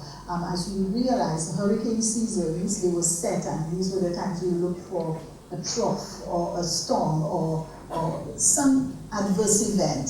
But now with climate change, it is a reality that we face all the time. In our school, some of the plants are very old. They're really being kept up to date in some cases, and so it's necessary for our schools to have drills, to have safety mechanisms put in place in case anything happens. I know we focus a lot on hurricanes recently, but we're also in the earthquake zone. An earthquake can happen at any time, even at this moment. And so what we're trying to do is to make sure students, teachers, basically staff and school compound, and the students, they sensitize to exactly what to do in case any of these emergencies or disasters would actually happen at the school. However, we're hopeful that whatever is done at the school can be transferred into the home, and the students also to go home and let the parents know. We are working now in the different countries in the Eastern Caribbean to develop the capacity of the school principals and teachers to design and implement contingency plans at the school level, multi-hazard plans at the school level. It means that we work with the teachers, with the principals, and then the principals and the teachers work with the school community, the other teachers, the children, to identify the main hazards around the schools and the weakness points in the schools. For example, what to do to protect the pedagogical or the training materials before a storm. For us, it is really about stimulating change at the national level, and in doing so, an important part of the role that we see ourselves playing is with respect to promoting standards around school safety.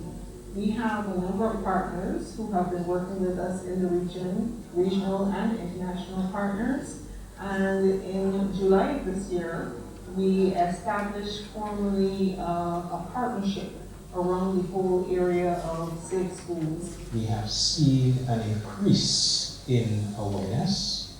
We have seen an increase in terms of both in where parents are concerned as they take ownership of the school safety program at the schools. They are part of the initiative. The students are part of the initiative. We have at many schools where we have started safety committees and safety clubs. We are the Loras. We speak for the trees have no term. We are the Loras. We speak for the environment. The CSSI is an opportunity and a great contribution from the Caribbean region to the fulfillment of the 2030 agenda, including the CENDI framework for disaster risk reduction.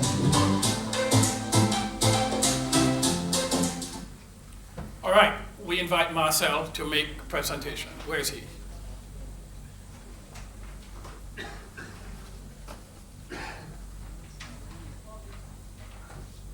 Where's Marcel? Oh.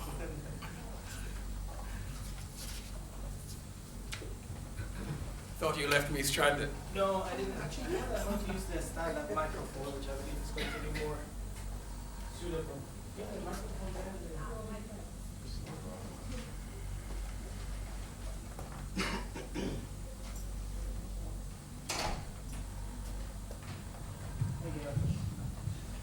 Very good. I'll be providing you an overview of the Antigua and Barbuda Declaration, specifically the roadmap. In this regard, I would like to give a bit of background. I should stay there. I think I might be in the way. A bit of background on the declaration.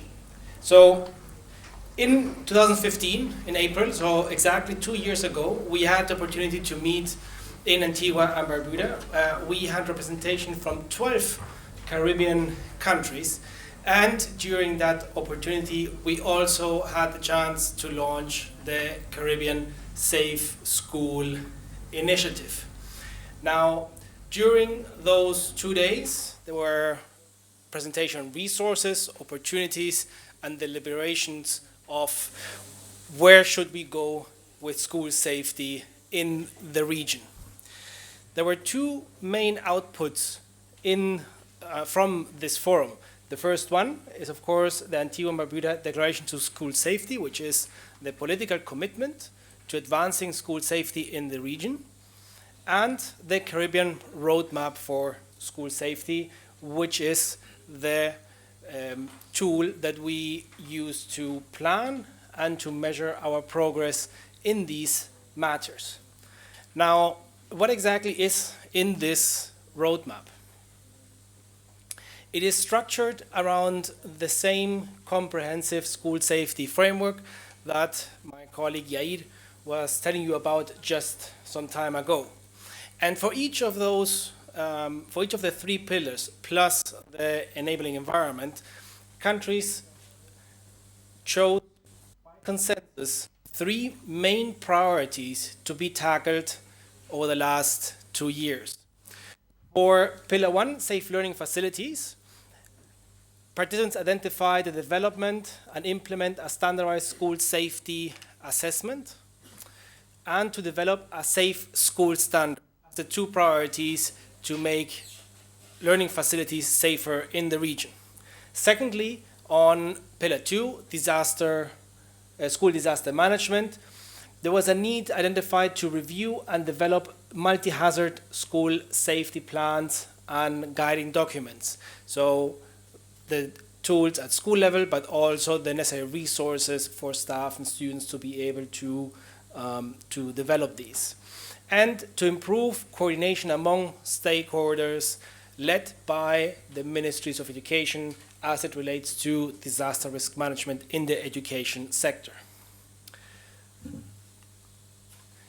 For Pillar 3, risk reduction and resilience education, it is update and review disaster risk management components in curricula, so to include risk reduction education into the day-to-day schooling process, and DRM, disaster risk management training for school staff, families, and communities.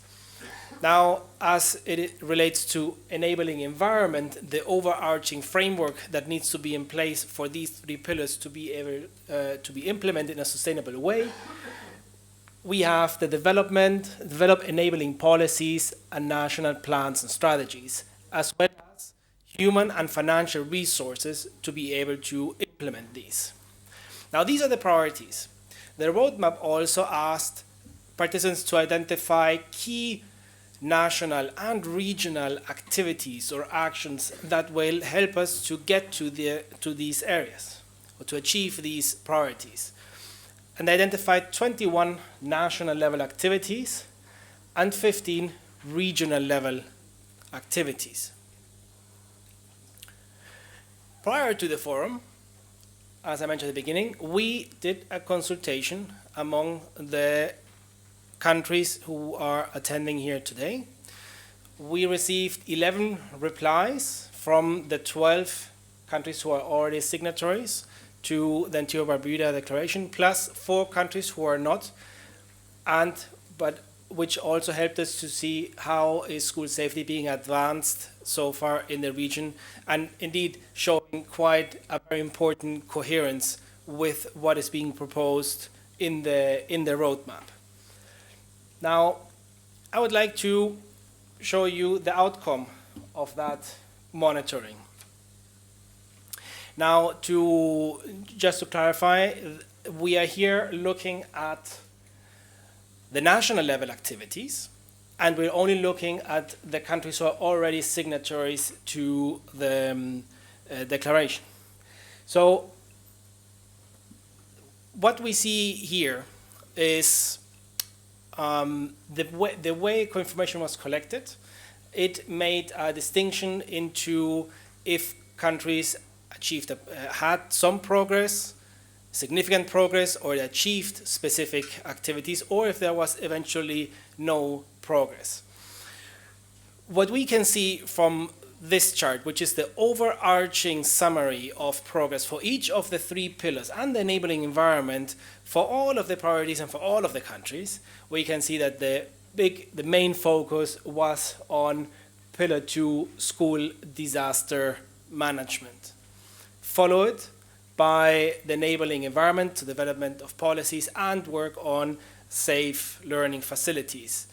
Much less so in the areas that relate to risk reduction and resilience education. And we will look at the detail of this. So if we look at the two priorities for enabling environment, we can see that there has been very significant effort by countries to really go ahead with development of human and financial resources.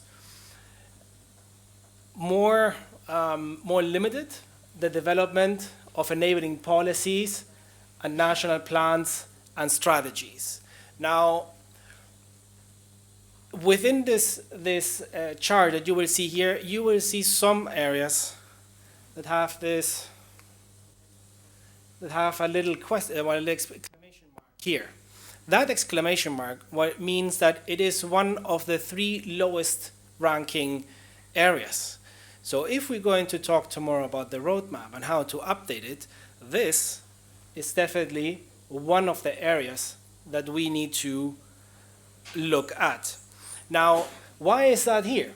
It's not there because countries have not worked on the development of the national policies, but there is an activity in the roadmap that talks about making a review of what does our current policy say.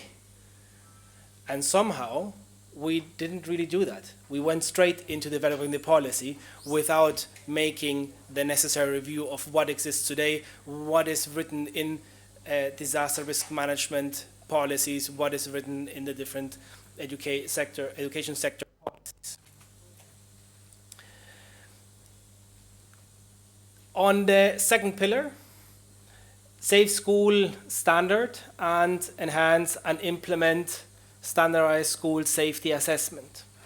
Here again, we have exclamation mark on the standardized safety assessment. And at first, I was actually quite baffled by this because I've seen that the effort countries have done to really roll out and implement school safety plans.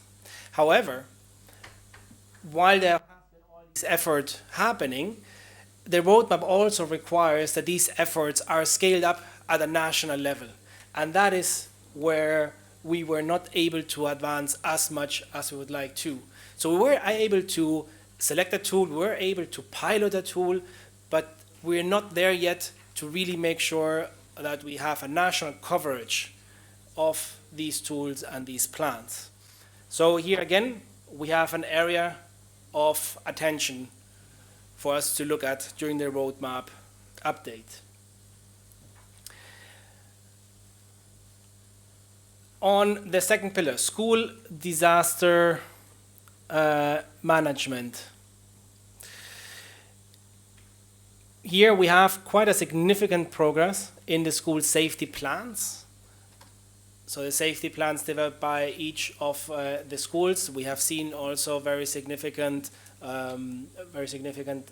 contributions through the Model Safe School program over the last 2 years. Also, a number of staff have been trained on how to develop these plans and be able to support schools in the development of their respective plans. Finally, on Pillar 3, review and update the DRM components in curriculum and DRM training of school staff, family, and community.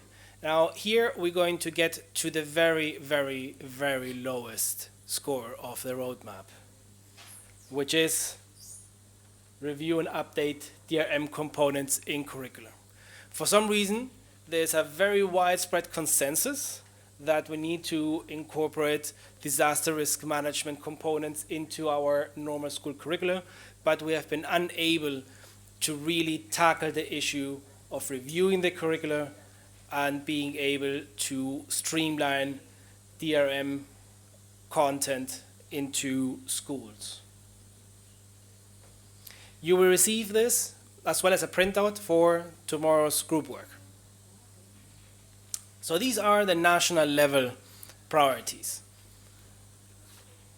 Let's look what happened at the regional level.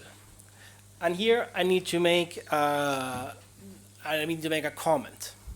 So we have 8 regional entities who replied to this survey.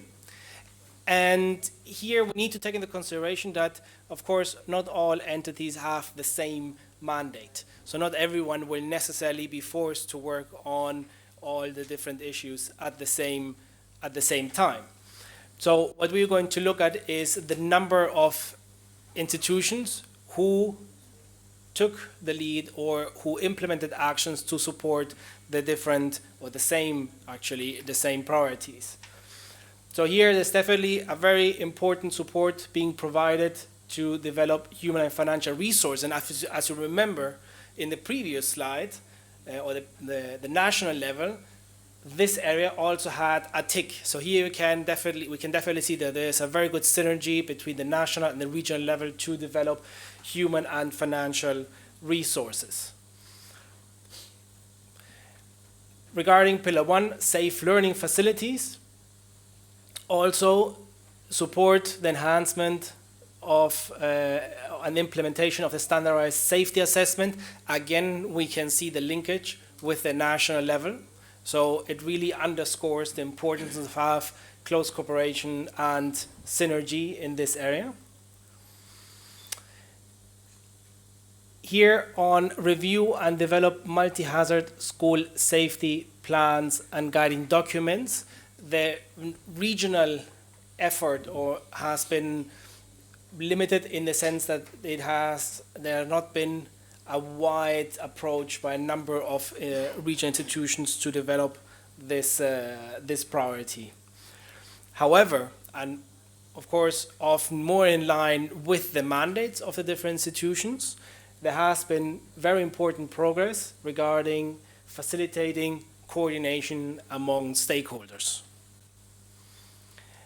Finally, we get here to the risk reduction and resilience education, and yet again we see the DRM component in curricula as scoring quite low, and here indeed the lowest for the regional level is that none of regional institutions have implemented actions to promote the training of family or school staff, family and community as it relates to risk reduction and resilience education.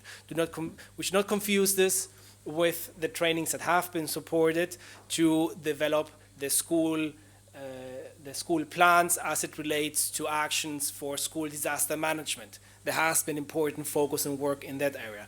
But if we talk about more the wider approach on risk reduction and resilience, there's still important work to do. That is the very summary of the monitoring of the current roadmap up to today, highlighting the areas that we need to focus on. And I hope this becomes one of the several resources that you will have at your disposal to review and rethink the roadmap and our priorities and actions for the next 2 years. With that, I return the floor to the chair.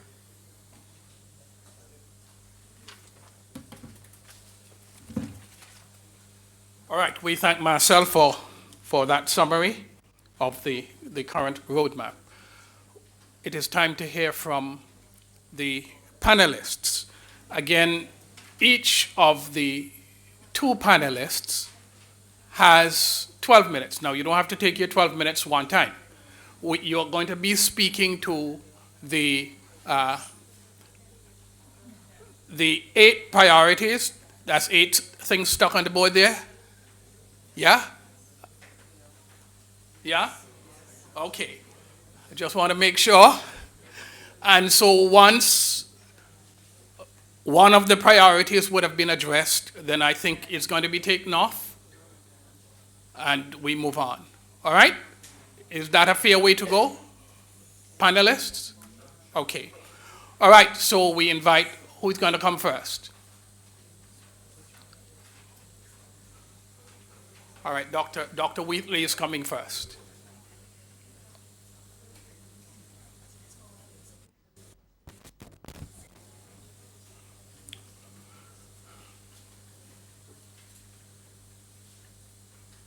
Do you want to stand here or you want to? You want to stand here? Okay.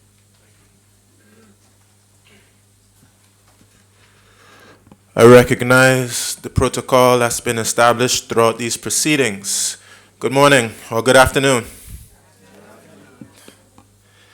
I certainly, before I begin, I want to thank the government of St. Vincent and the Grenadines, specifically the Minister of Education, Honorable Sinclair Prince, for the hospitality shown to me and for inviting me to this meeting. And I extend those same sentiments to all the other organizations responsible for this meeting. The first challenge I'll have this morning is speaking for 12 minutes because I'm young, but I have that quality that politicians have of enjoying speaking.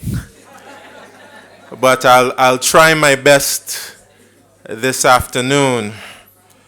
I'll also say that given my newness to the post, I would crave your indulgence in allowing my permanent secretary, Dr. Marcia Pata, who actually signed the declaration in Antigua and Barbuda, and who has been the permanent secretary dealing with these issues for some time, been in the permanent secretary for quite a long time. Actually, my history teacher, with full disclosure.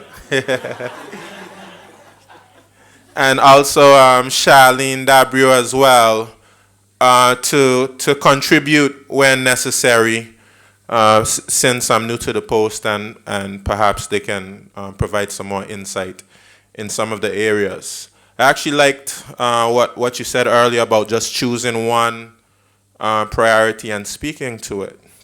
And I think I'll just speak to one or two of them, and then ask the permanent secretary and the director of disaster management to contribute as necessary.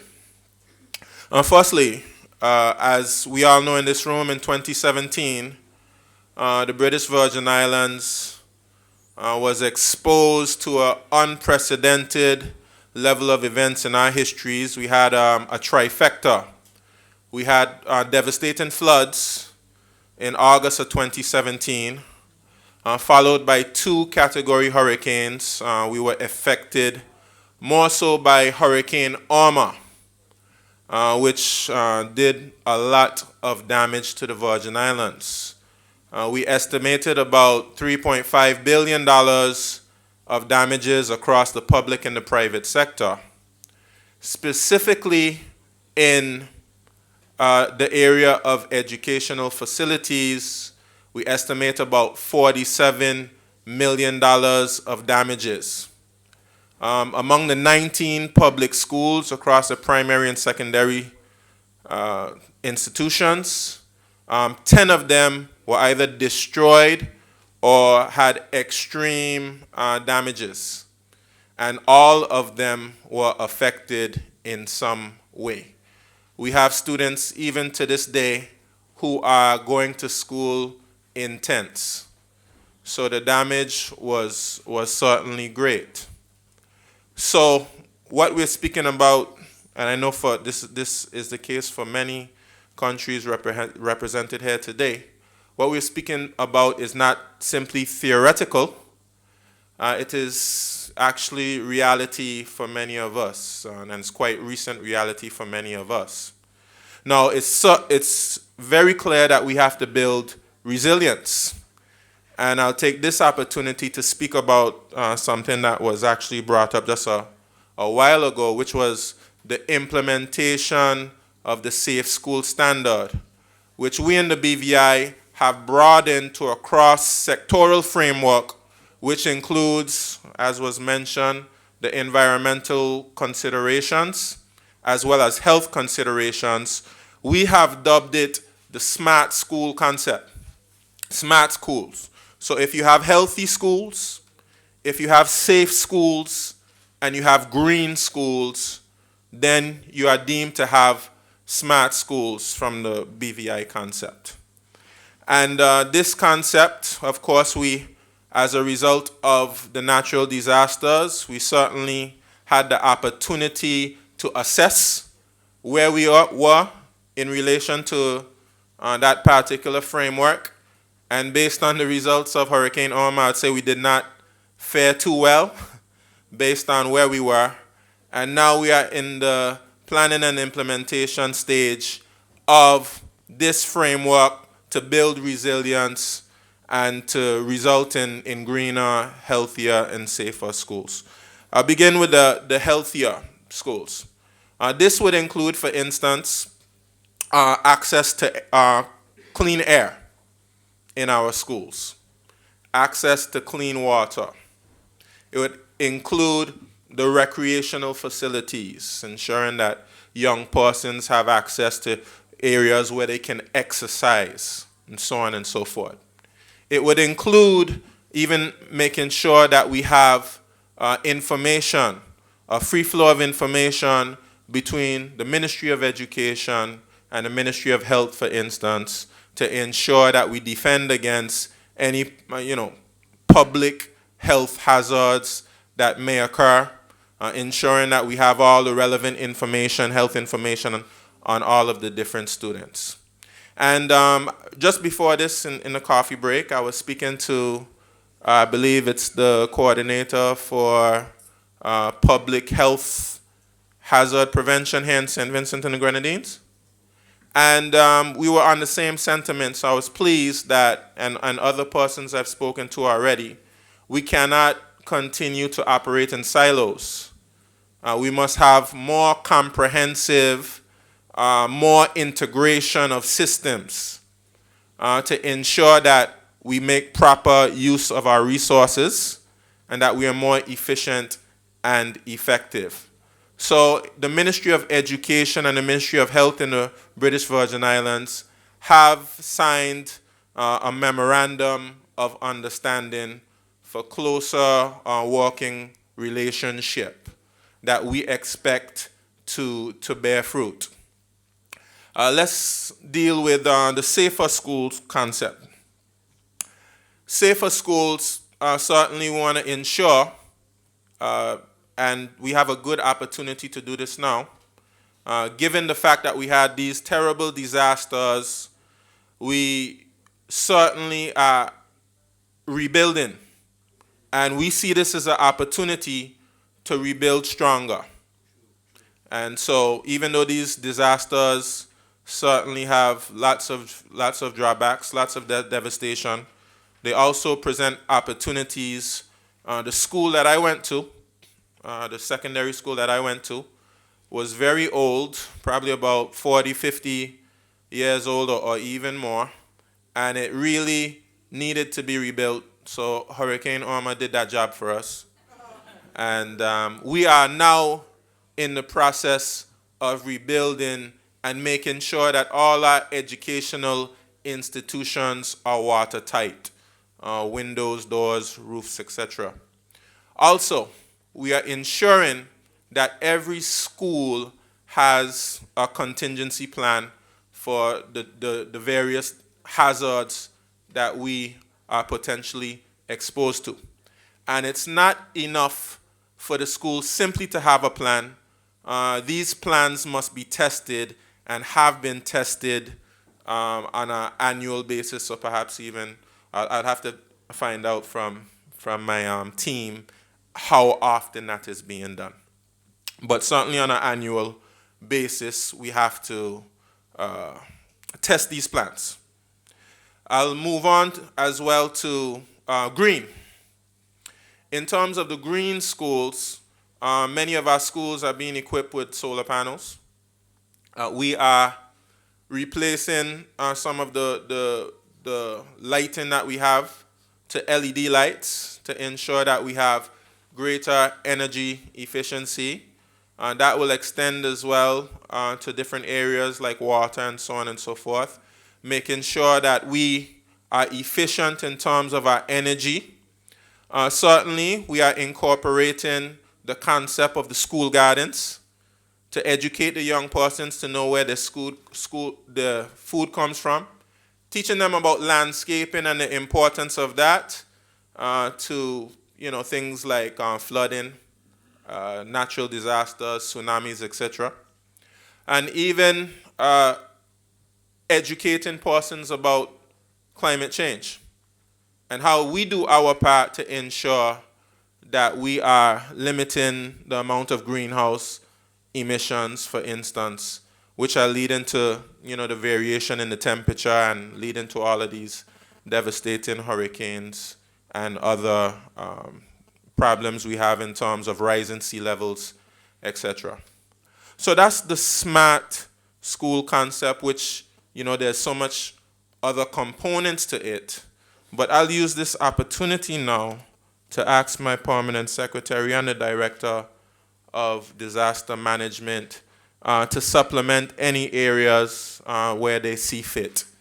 And certainly, I know, certainly not in this room, but sometimes ministers get all the glory and the technocrats do all of the work. But I certainly want to recognize members of my team who I'm very impressed with, and I know moving forward that we'll have a good partnership in implementing in the safe schools, the smart school concept. So Dr. Pater and Charlene.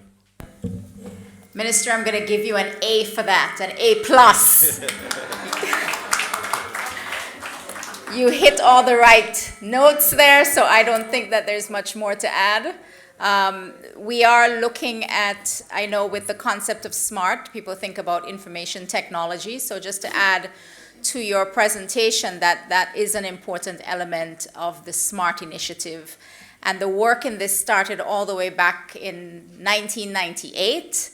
And we have worked on it, and we've gotten to a point where we have created a model that we're very happy to share with the rest of the region. Thank you.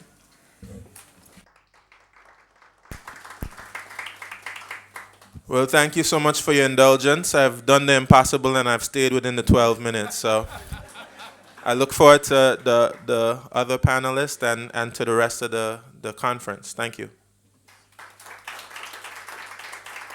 Thank you, Minister. All right, moving right along, we invite the Honorable Minister, Minister Henry from the Ministry of Education, Guyana. Well, thank you, Mr. Chair, and I'll take the option of staying in my seat. Okay. And with all protocol already being established, I'll jump straight into my perspective. So looking at the priorities, I'll begin with the enabling environment. And looking at developing enabling policies and national plans and strategies, I have to say that recently we have placed a lot more emphasis on the need to implement policies that ensure new and existing educational infrastructure exists in schools. And we have a focus, particularly for special education needs, because we want to ensure that students who are differently able are well accommodated in schools. Secondly, we have constructed and maintained national, regional, and international risk management guidelines, standards, particularly in keeping with building codes, clean air, etc. In Guyana, we were able to conduct what we call an infrastructural audit to ensure that our 994 schools are safe. When it comes to human and financial resources, I have to say a lot of effort was certainly spent on building capacity and this has been centered primarily on building resistance in the education sector, and this also is linked to Pillar 3. This, of course, requires sourcing financial and other resources from national, international, and international community, also from public and private sectors, and we are hoping to channel some of those. And at the regional level, I know there has certainly been a lot of work in terms of channeling those resources to disaster risk reduction linked to the education sector. We have coordinated with national and regional disaster management bodies to integrate various components of comprehensive disaster management into educational policies and plans, and to ensure alignment with existing national and regional disaster risk reduction and climate change resilience, and of course rebuilding strategies. There are several collaborations and cooperation, and so we have a lot of stakeholders on board at the community level, at the national level, and of course at the regional and international level. We hope to build stronger collaboration among ministries, not only the Ministry of Education, but also to work closer with ministries like the Ministry of Public Health in Guyana, and for other countries, I guess it would be quite similar. I want to touch a little on Pillar 1, which is safe learning facilities also. And as it relates to develop and implement a standardized school safety assessment, a number of activities will have taken place in Guyana and across the Caribbean. And these include, but certainly are not limited to, training, preparation, and support of teachers in this regard, engagement of parents in training opportunities to build their capacity, and collaboration, of course, is important and key. And we have engaged agencies like the Red Cross and SEDEMA and all those other important agencies. And I have to say, in an effort to strengthen the resiliency of schools, by extension the education sector here in the Caribbean, SEDEMA has really played a key role. And we know that they have launched the Model Safe Schools program and the National Safe School Program committees in 6 of the SEDEMA participating states. I wish to commend them for the efforts. And I know that we are a proud beneficiary in Guyana of that support. I also recognize that through collaboration in terms of resources, funding for implementation of the programs are key. And so the CDB, I know, will have provided support to SEDEMA to provide the financial support to roll out key programs.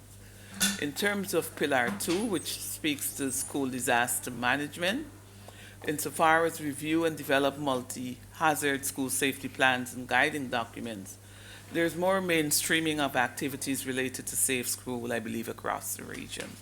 A lot of us 2 years ago were not where we are today.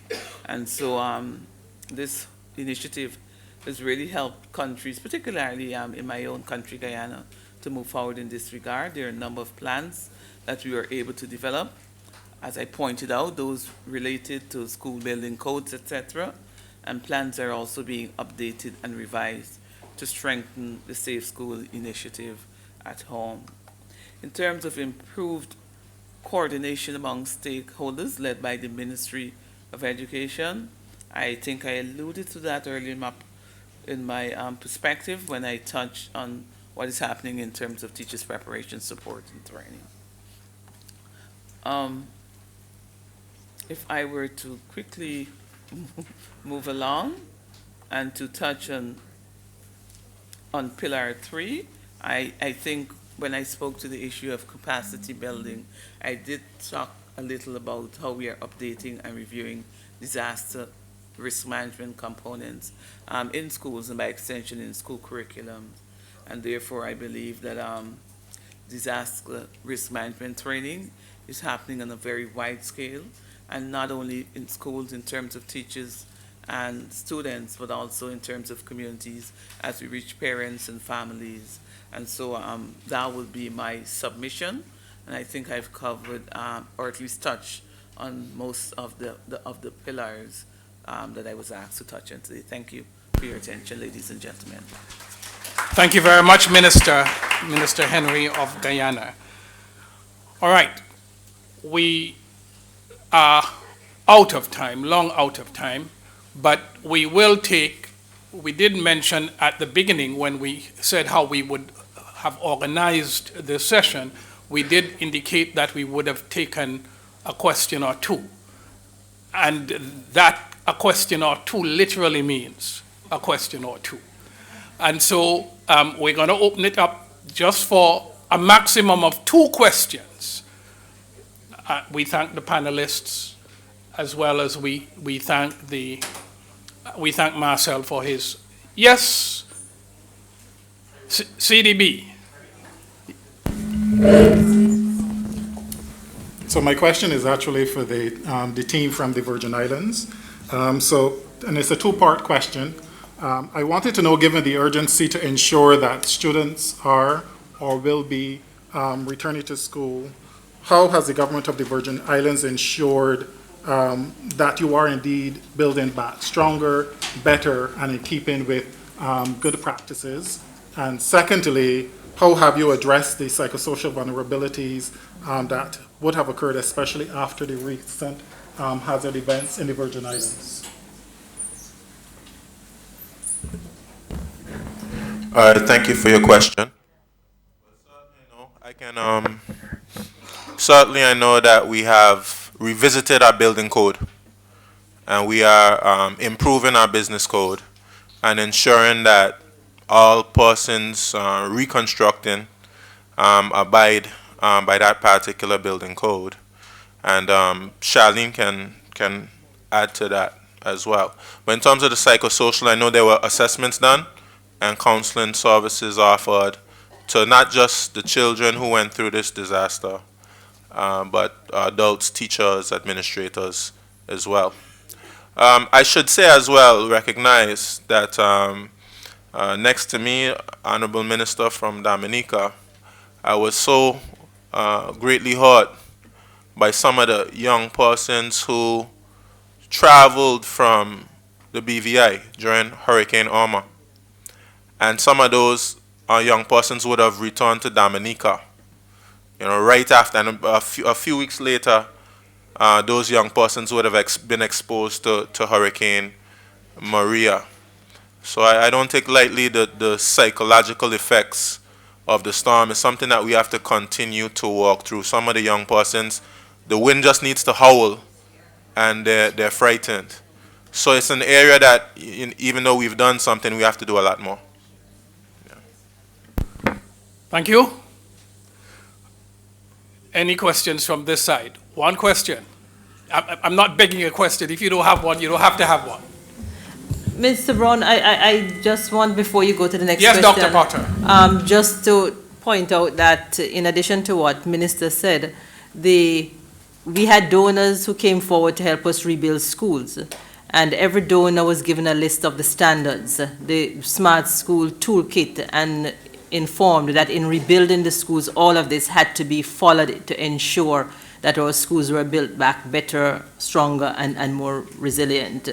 And in terms of the psychosocial support, we did introduce the Return to Happiness program from UNICEF, and the Ministry of Health also has been working with PAHO to build community resilience in that area so that persons are trained. And in the event of another disaster, we have persons within the communities who are going to be helping other persons who need that kind of support. Thank you. Thank you very much. All right. We want to thank all of you for your attention, and we thank the panelists, Minister Henry and Dr. Wheatley from Minister of the VI, Minister of Education VI. We thank Marcel as well for his overview. We thank those who asked questions also. Well, one person who asked a question. Thank you very much.